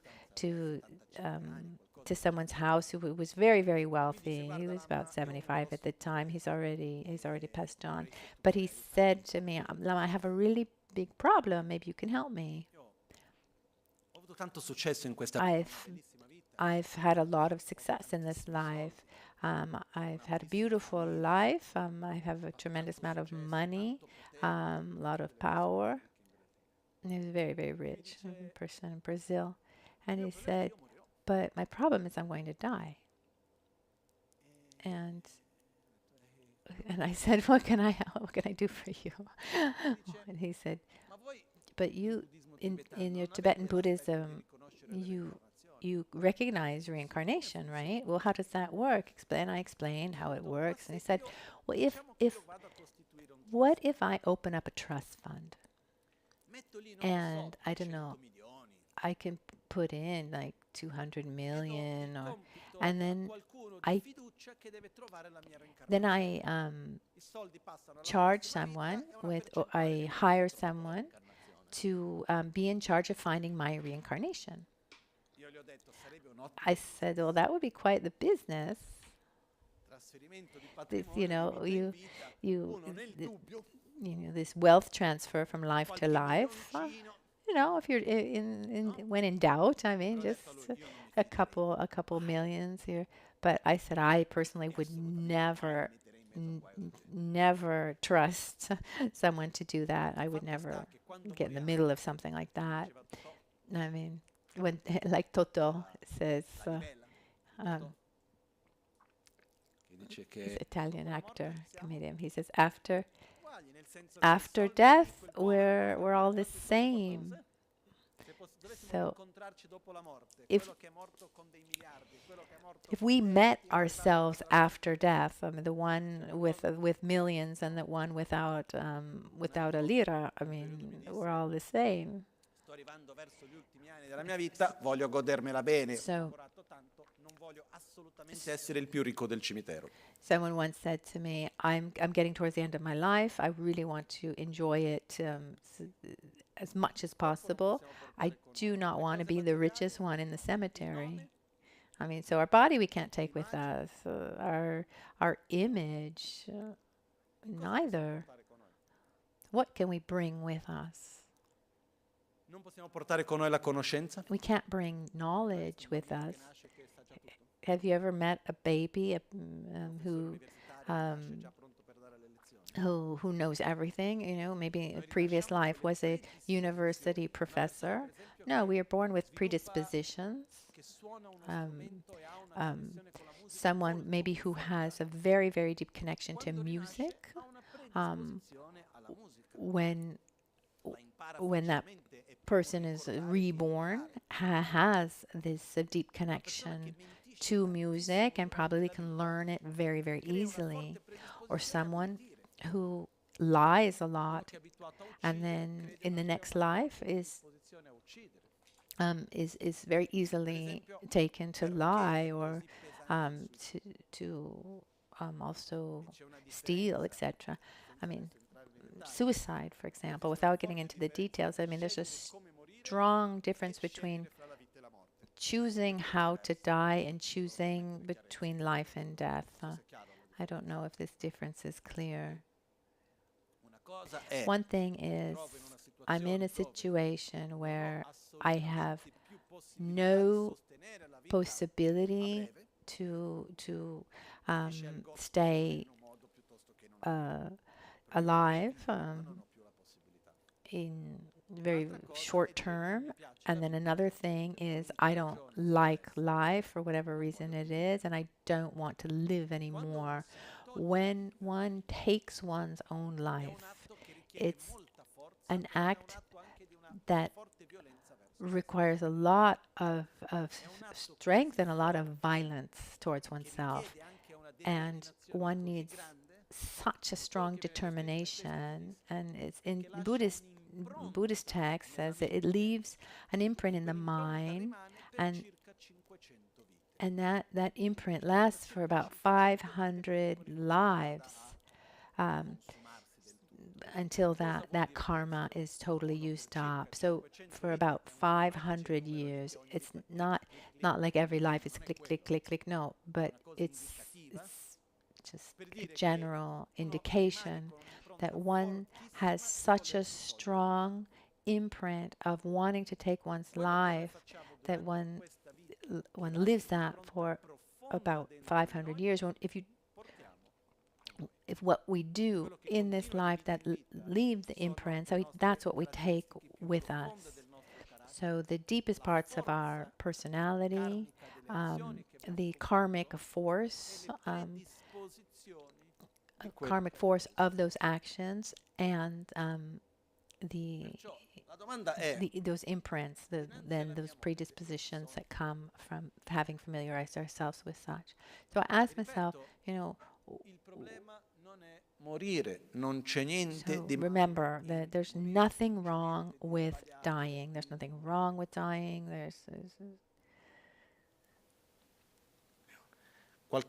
A few days ago, I was with our friend who is a very difficult health situation. She was in a coma. She's a very long-time disciple from Lama Michel. And the first day I went to see her, it was the first day that she was getting out of the coma and she wasn't able to speak. And then the next week I went to see her again and she could already speak. Physically a disaster, but mentally she was quite well. And she said, Lama, and when I was in the coma, I was aware of everything. And as a doctor, she knew what was going on as well. And I thought that I was dying, and there actually was a high probability that that was going to happen. I thought I was going to die, and I was happy. I was at peace, and there was even a little bit of curiosity about this death. What's going to happen? At a certain point, I got a little irritated because I looked around and said, "Okay, they're not letting me die." And at a certain point, then she woke up, and she woke up in a state that's actually quite difficult. But the main point was, I mean, she said, I have no kind of regret. Actually, there is. I do have a regret. Something I wanted to do, and I'm going to help her do that. But she was saying I was at peace. Oh, how wonderful. Hats off. To be face to face with death, be at peace with our present, at peace with your future. That's wonderful. And I've been able to see many people over the years, Western people, practitioners, Dharma practitioners, who get to the end of their life at peace. It's said that a spiritual practitioner has 3 levels when facing death. There's let's say the first level, which is already good. It's where one gets to one's own death without any regrets, which doesn't mean that one hasn't made any mistakes. It just means that one's at peace with one's past. The second level is about getting to one's death without regret and without fear. And to get there without fear, one needs to really be well with oneself, that one has faith for the future. And the third level, which and tomorrow we can talk about it quickly, it's about getting to one's death with joy, or one dies with an attitude that's similar to a child returning home to his mother, using death as an opportunity for spiritual growth. And if one knows how to do this correctly, it's an amazing opportunity. Tomorrow we'll talk more about this. I'm very happy and very proud to have lived, seen many people in Brazil, in Italy, Western people who follow the Dharma, who've been able to get to their own death, at least with the first 2 levels. And this is beautiful. and it's not nothing. I've seen also situations the opposite, people who seem that they were the great practitioners, and then at the moment of death, it was disastrous in the sense of tremendous fear and resentment and anger. So, what do we want to do? The first thing is to tell ourselves that we're going to die. I'm sure. Am I really sure? Let me, just a minute. Yes. Ask ourselves the question, am I going to die? What are the advantages of generating this kind of awareness? And here, Pabon Rinpoche describes them. The first advantage is to bring great value to our practice.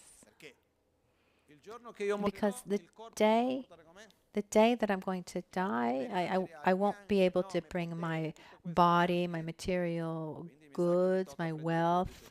Okay, so I think I need to take care of what continues. And that's the Dharma practice. So naturally, I give value to the practice.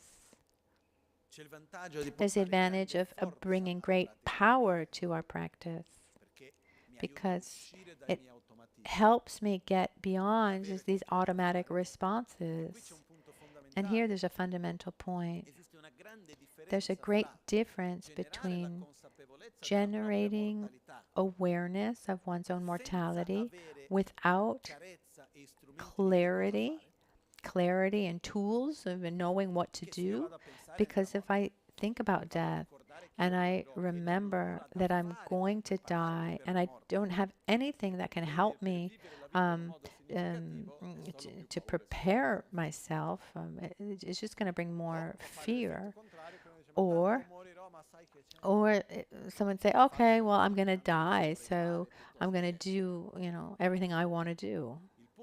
The point is, when we have these tools, and luckily we have these tools, at that point, that awareness of our mortality, it could help us practice the Dharma, look at ourselves with sincerity, work on our shadows. It also gives us the strength to practice. It's superficial. It goes much deeper.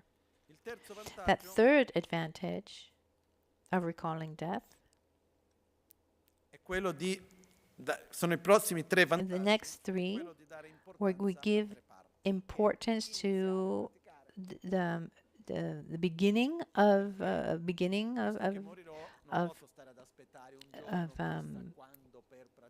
practicing. So just starting to practice. I mean, the conditions we have today, I don't know how long they're going to last. Once I had this thought. Let's imagine that we died today. And let's imagine that let's give ourselves an opportunity, an extra opportunity. Let's say that we have the total ability to decide where we want to be reborn. Where would you be reborn? I mean, find two parents that you can trust, where you could get close to the Dharma. In what country would you like to be born in? In what context? How can you trust those parents? How can I be sure that in my next life I'll be able to find someone who would guide me correctly in the Dharma? How can I recreate the conditions that I have now? But I have no idea. Well, I better use well the conditions I have now. So the stronger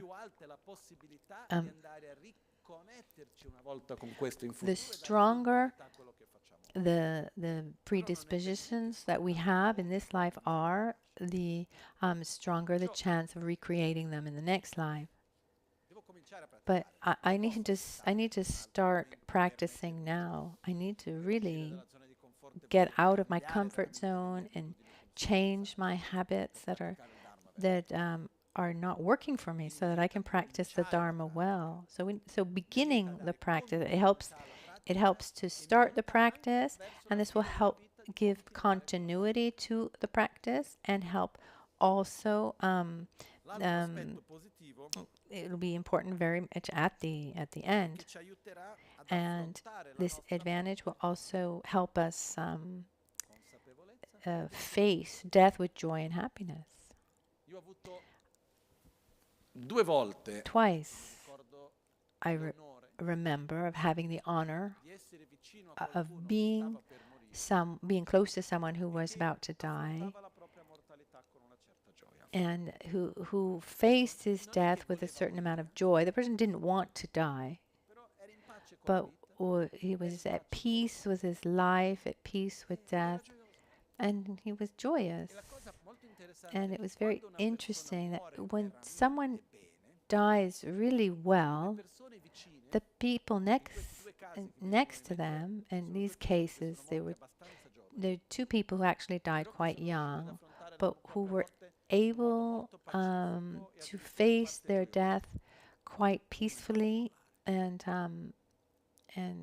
with joy. And so the person's parents and family members, those close to him, remember when someone dies young, it's very difficult.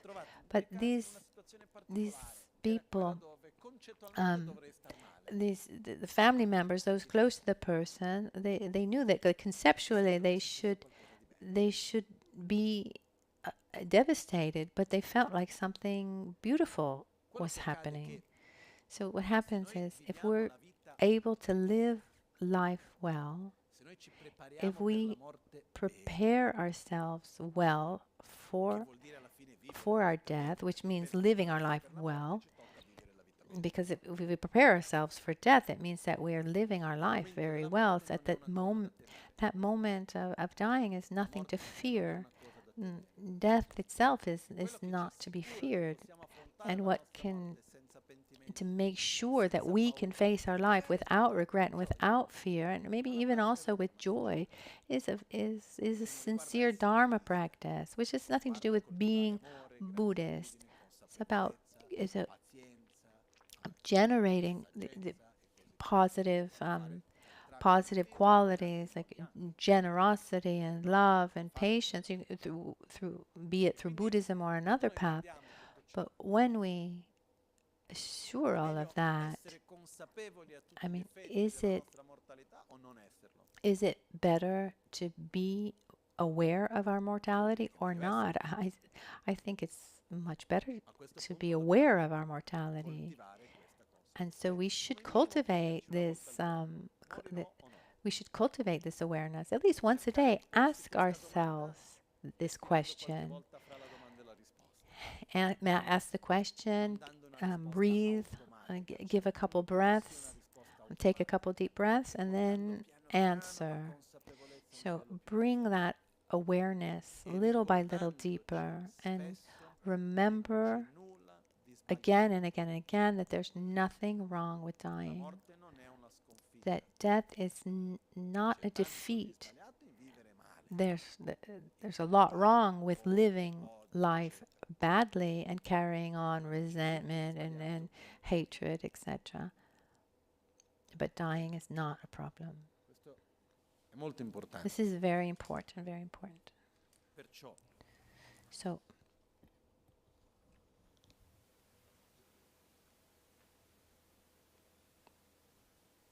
with this, we complete this first part, where we recall why we should generate the awareness of our mortality, of our dying. In just a few words, I think that man will never be mature enough. He can't be mature as a person without generating a non-conceptual awareness of his own death. And as long as we live our lives as if we're immortal, it very probably will stay trapped in these daily reactions to our daily life. Even if we say, oh, but I need to practice the Dharma. No, but it just stays there somewhere. There's another point that comes together with this, that each one of us, we're born alone, we live alone, and we're going to die alone, in the sense that no one can live our life for us. No one can live my joys, my sufferings. Tocca a me prendere cura. So it's up to me to take advantage. It's up to each one of us to take to live our life meaningfully and take responsibility for our own development. When we die, it's not that that we're organized by faith. Buddhists here and Christians here, or those of non-faith here, and then the Galupa Buddhists here, or that you get at the moment of your death and say, "Oh, I was the Lama's friend." No, okay, having a deep relationship of faith with your spiritual guide, that makes all the difference at the moment of death. But what's important is how we live our life. And if it's not me to take care of transforming myself on a deeper level, who's going to do it? No one. That's why our spiritual path is individual. I mean, no one can live it for us, but should be lived in company. Sangha è importante. Sangha is important. Amici sono importanti. Our friends are important. Our family they're important to give us support along our spiritual path. But it's fundamental for us to look at ourselves in the eye, ask ourselves if we're going to die or not. Yes. And so, what do I do? Io voglio vivere la vita bene. I want to live life well. So I take my decisions accordingly.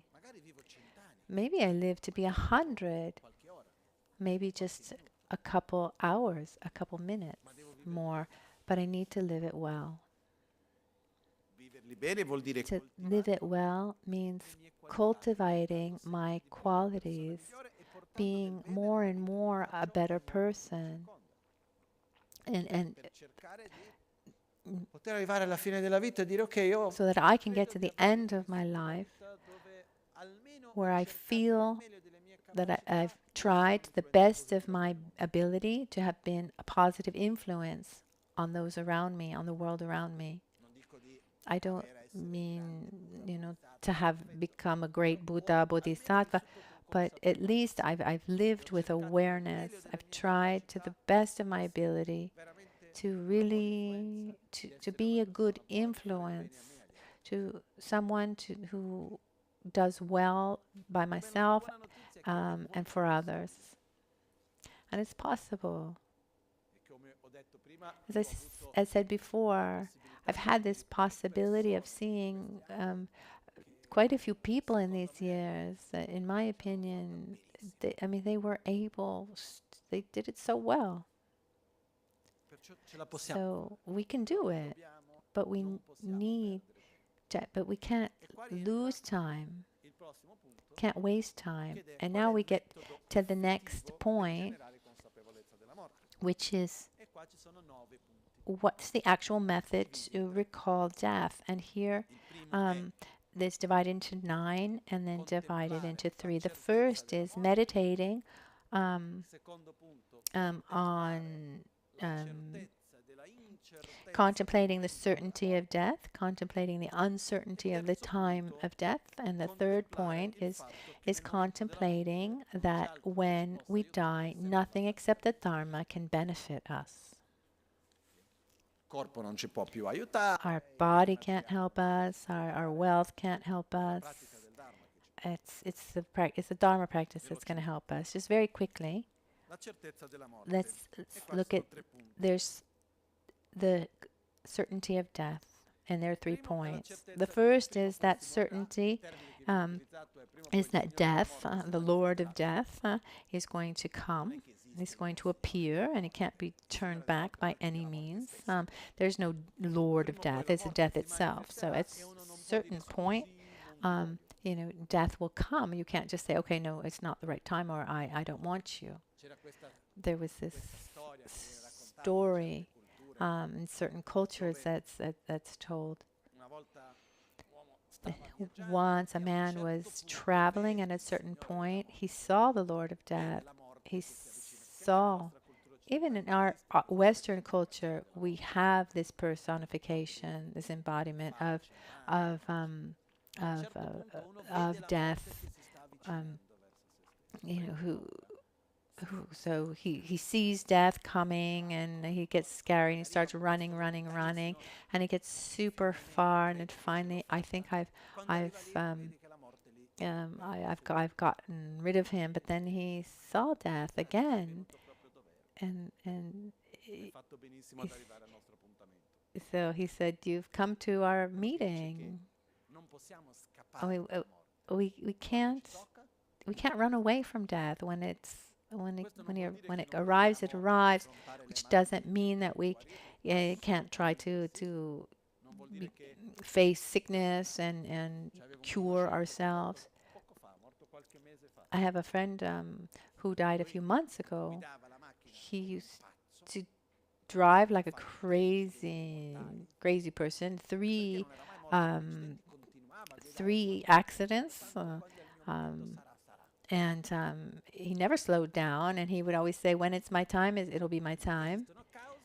I mean, there are causes, but there are also conditions. We don't create these conditions. So, I mean, of course, you need to be safe. But the point is, at some point, death is going to come, and we won't be able to send him away. And when we contemplate the length of our life, our lifespan, it can't be.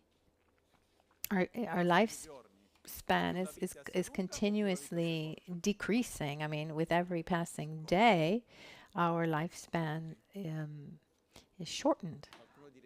Someone said it depends. Maybe, if I start eating better, I start doing this or that, I can increase my lifespan. Okay, but normally, as time goes by, the closer we get to our own death.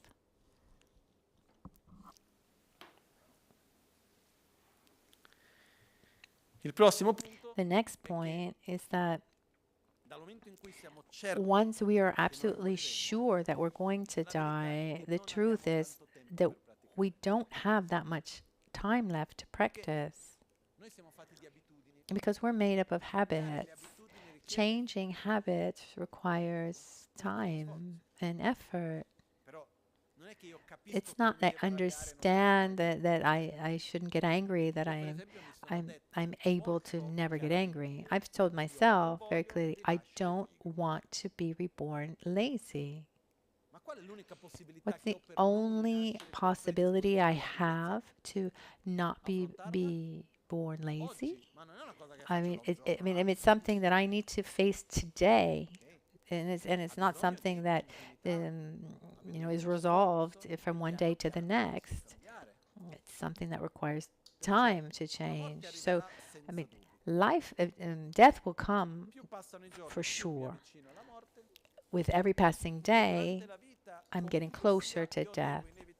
And inevitably, every day I need to dedicate my time to my job, to my family, and the time to practice is always is less and less. Quanto dura la nostra vita? How long our life will last, we don't know. And here comes the second question. So the first question was, am I going to die? Yes. The second question, when? In your opinion?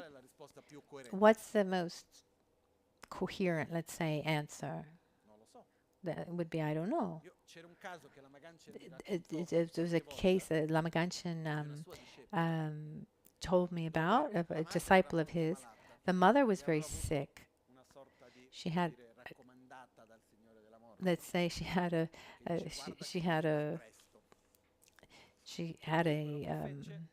letter, let's say, from the Lord of Death, and she was able to transfer all of her wealth to her daughter. And if I remember well, it was maybe she wasn't legally her daughter. She transferred everything to this girl, but then she got better from her sickness, and then this girl actually she died, and she wasn't able to get back her property, her wealth, because she wasn't legally her daughter. I mean, there's some people who act as if they're absolutely immortal. You know, I don't know if you've ever known anyone. It seems like the person's about to die, and then years go by. And then there's some people that seem absolutely very, very strong, and then they just die. I've had experiences very recently with people close to us, without telling the stories or getting into details. But the truth is, we never know when we're going to die. So we have the certainty of the death, and we have the certainty of the uncertainty of the time of our death. So when I ask ourselves, am I going to die? Yes, is the answer. When? I don't know. But is that I don't know that includes today? Or is it I don't know, but maybe in 20 years' time or so? That's why the answer shouldn't be given automatically. Because we go in front of the Lord of Death and we say, excuse me, I'm young. What's death going to tell me? Well, since when do young people don't die? I mean, some people even die before they're born. So some without even a day of life. So it's not any kind of justification for dying, being young. What about being healthy? So since when do healthy people not die? Well, what if but I'm a good person. And since when do the good ones don't die? Well, I'm Lama's friend. That means nothing.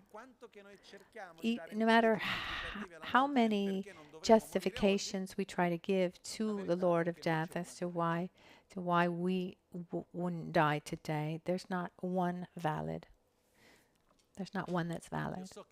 I know that it's difficult to accept this. And as we're saying, there's a part inside of us that's saying, yeah, I'm not going to die today.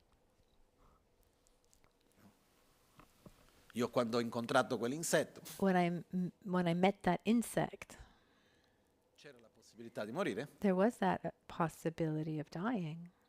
Poi c'era una cosa particolare perché There's something particular. molto a un tafano. That insect looks a lot like a horsefly, and for quite a few days after the anaphylactic shock, and there was like a memory that remained, and so symptoms came back. But it would happen. here in the Gompa, and I look up, and there was a horsefly right above me. And then I understood that it that had to do with the memory of the body, and the symptoms were coming back. But that horsefly, it was there, like, to remind me, it can happen at any moment. And now I go around with with um, with an EpiPen. So, and it's, for me, it's really like the memory of, you were going to die. That's a possibility. That's a certainty. And that awareness changed my priorities and the way of living things. So when we ask ourselves, when am I going to die? Little by little, we need to try to generate this awareness that we don't know. Okay. Però non lo so reale. But it's a real I don't know. La lunghezza della vita è incerta. So our lifespan is uncertain. I fattori che contribuiscono alla morte. And the factors that contribute to death are many more than those that sustain life. I mean, if we went to look around, like, how many possibilities are there to die? I mean, it's dangerous. Eating is dangerous. The walking up and down the stairs is dangerous. There's some people who die sleeping. Also, you can't go to sleep anymore. L'Amazon K descrive la vita come una boa di sapone. Lama Tsongkhapa describes life like a soap bubble in a river, a rocky river. There's a bubble, the soap bubble, and it needs to protect itself. So there are many more reasons to die than to stay alive, let's say. And the last one is the time of death is uncertain, also because our body is extremely fragile. So we don't know when we're going to die. Our lifespan is uncertain. It's not that, okay, that you're born and then you know that you're going to live until you're 80. The reason, the external conditions for dying are many more than the ones that support life. And our body is fragile. You don't need much to die. I don't mean to be scaring anybody, but we need to generate this awareness. What really ensures me that I can live a long life? Truth be told, nothing.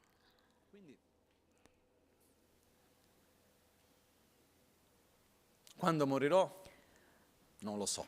When I'm going to die, I don't know. We try to generate this I don't know that also includes today. There's a saying in Tibetan that says when we go to sleep, we don't know what's going to come first, the next day or the next life. And someone might say, oh, geez, these Buddhists, there's really quite, they're dark, it's always talking and thinking about death. More than macabre, I'm thinking it's really realist. It's because this awareness of the certainty of death and the certainty of the uncertainty of the time of death, it starts from the principle that there's nothing wrong with dying, and we need to prepare ourselves for death. It's not the problem. The problem is not living life well. And what can help us at the time of our death? Material things? No. It's not because I have I have more money that it's going to help me die. No, maybe before, maybe someone, for example, um, someone doesn't have the means to help one with a sickness. Sure, so the money would help there, but they don't help at the moment of death. It's not that you pay so that you die better. Actually, they can have the opposite effect. Maybe someone has so much attachment to that someone has a hard time dying well. And what about friends and family? Can they help us at the moment of death? Someone says, someone's there, okay, I'm here to help you die better. I mean, before dying, yes, having those close who who who are there with love,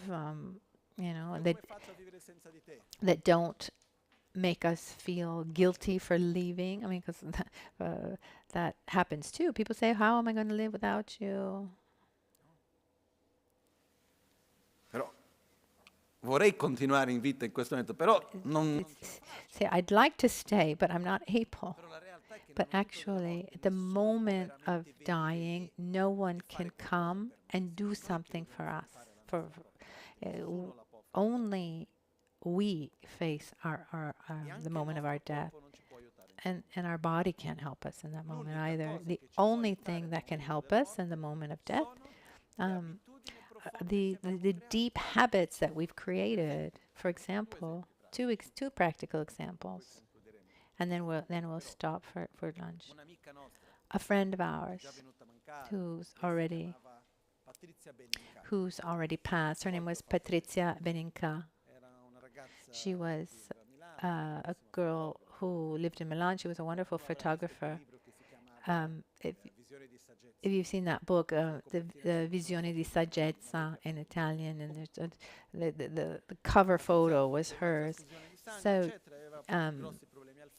she had, because of a blood transfusion, she had lots of problems with her liver.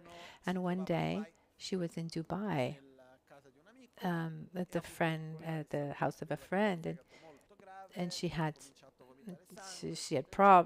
some health problems. She started vomiting blood. She ended up in the hospital. And she had a very low probability of surviving, and she did about 10 days in a pharmaceutical coma. And when she came out of the coma, she said that she had a really beautiful experience when she was in the coma. She would spend her whole time reciting the mantra of the guru. She thought of Lama singing, Oh my Guru. And she was in a country, in her mind, it was a Muslim country. Maybe they didn't like, Buddhist prayers. But anyway, she was really at peace, thinking about Lama. Another friend from their Sangha, I won't give her name because she's still alive with us. She had a bad accident and she flipped her car and she passed out. And the ambulance arrived to wake her up. And when they woke her up, she had a big smile. They asked her how she was, and she said, "I have never been better," because when she had passed out, she was inside. She was continuously taking refuge, Namo Guru Bhye, Namo Buddhaya, Namo Dhammaya, and she felt this deep love and peace. And she said it was one of the few times in her life she felt that good. These are two examples. And if during my life, I create familiarity and connecting to something pure, positive, sacred, like the taking of refuge,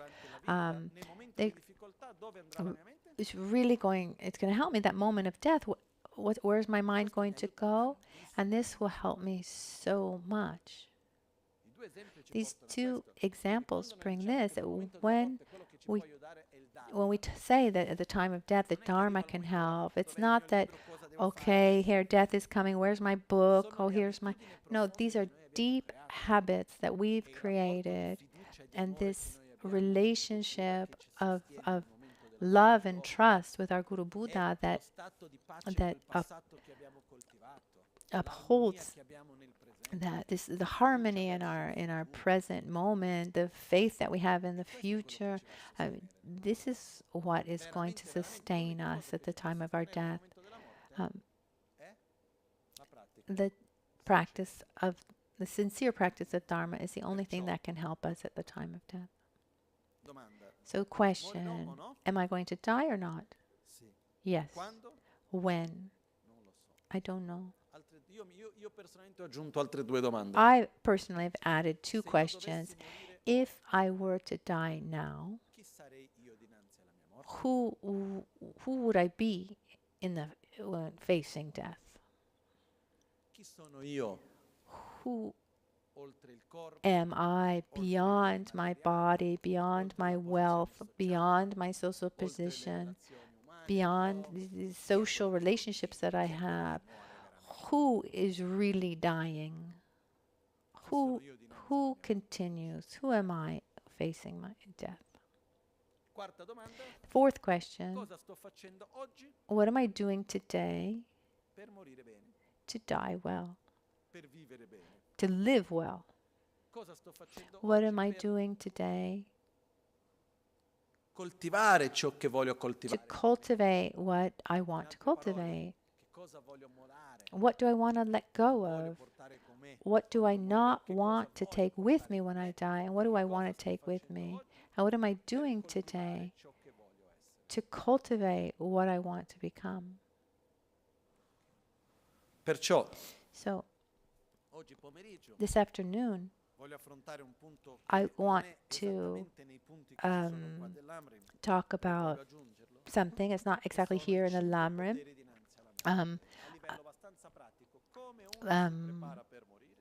But it's something I want to talk about. It's on a practical level. How do we prepare ourselves for death? And these are the 4 powers in front of death. And it's so because we ask ourselves, I need to die. Yes, I will die. Yes. So when? I don't know. But now what do I do? What do I do? Maybe I write a will, or I prepay my funeral. My grandmother did this, and she paid her whole funeral when she needed to choose the room for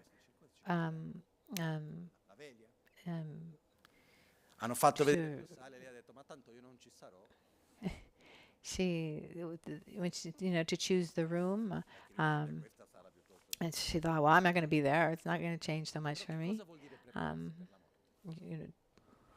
The room where they would have the coffin, etc., for the family to come. So this afternoon we'll look at that. So what's important now is not only do we have this certainty that we're going to die, we have this certainty of the uncertainty of the time of our death, but we have the tools to prepare ourselves for death and to live life well. We have the tools. And so we need to use them to the best of our ability. This awareness is not about becoming paranoid. No, it's about living our life as best as we can, and to use these marvelous conditions in the best way possible, and avoid regret for not having done so. So now we'll stop now for lunch, and we'll look at the 5 powers in front of death.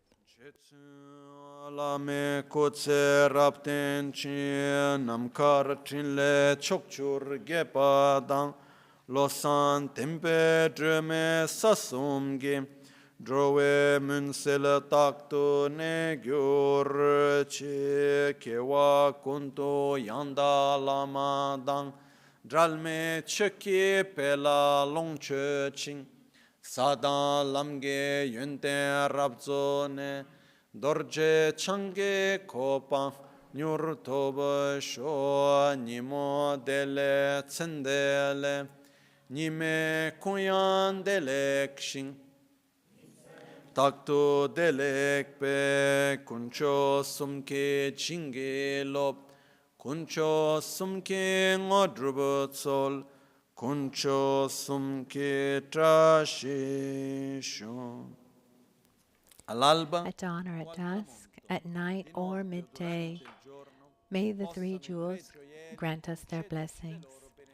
May they help us to achieve all realizations and sprinkle the path of our lives with various signs of auspiciousness. At dawn or dusk, at night or midday, may the three jewels grant us their blessings. May they help us to achieve all realizations and sprinkle the path of our lives with various signs of auspiciousness. Oma hontemba lame sange rinpoche, kyoba lame tamcho rinpoche, remba lame gendo rinpoche, kyamne kuncho sumla choba. Buon appetito. Have a good lunch. On a practical level, now I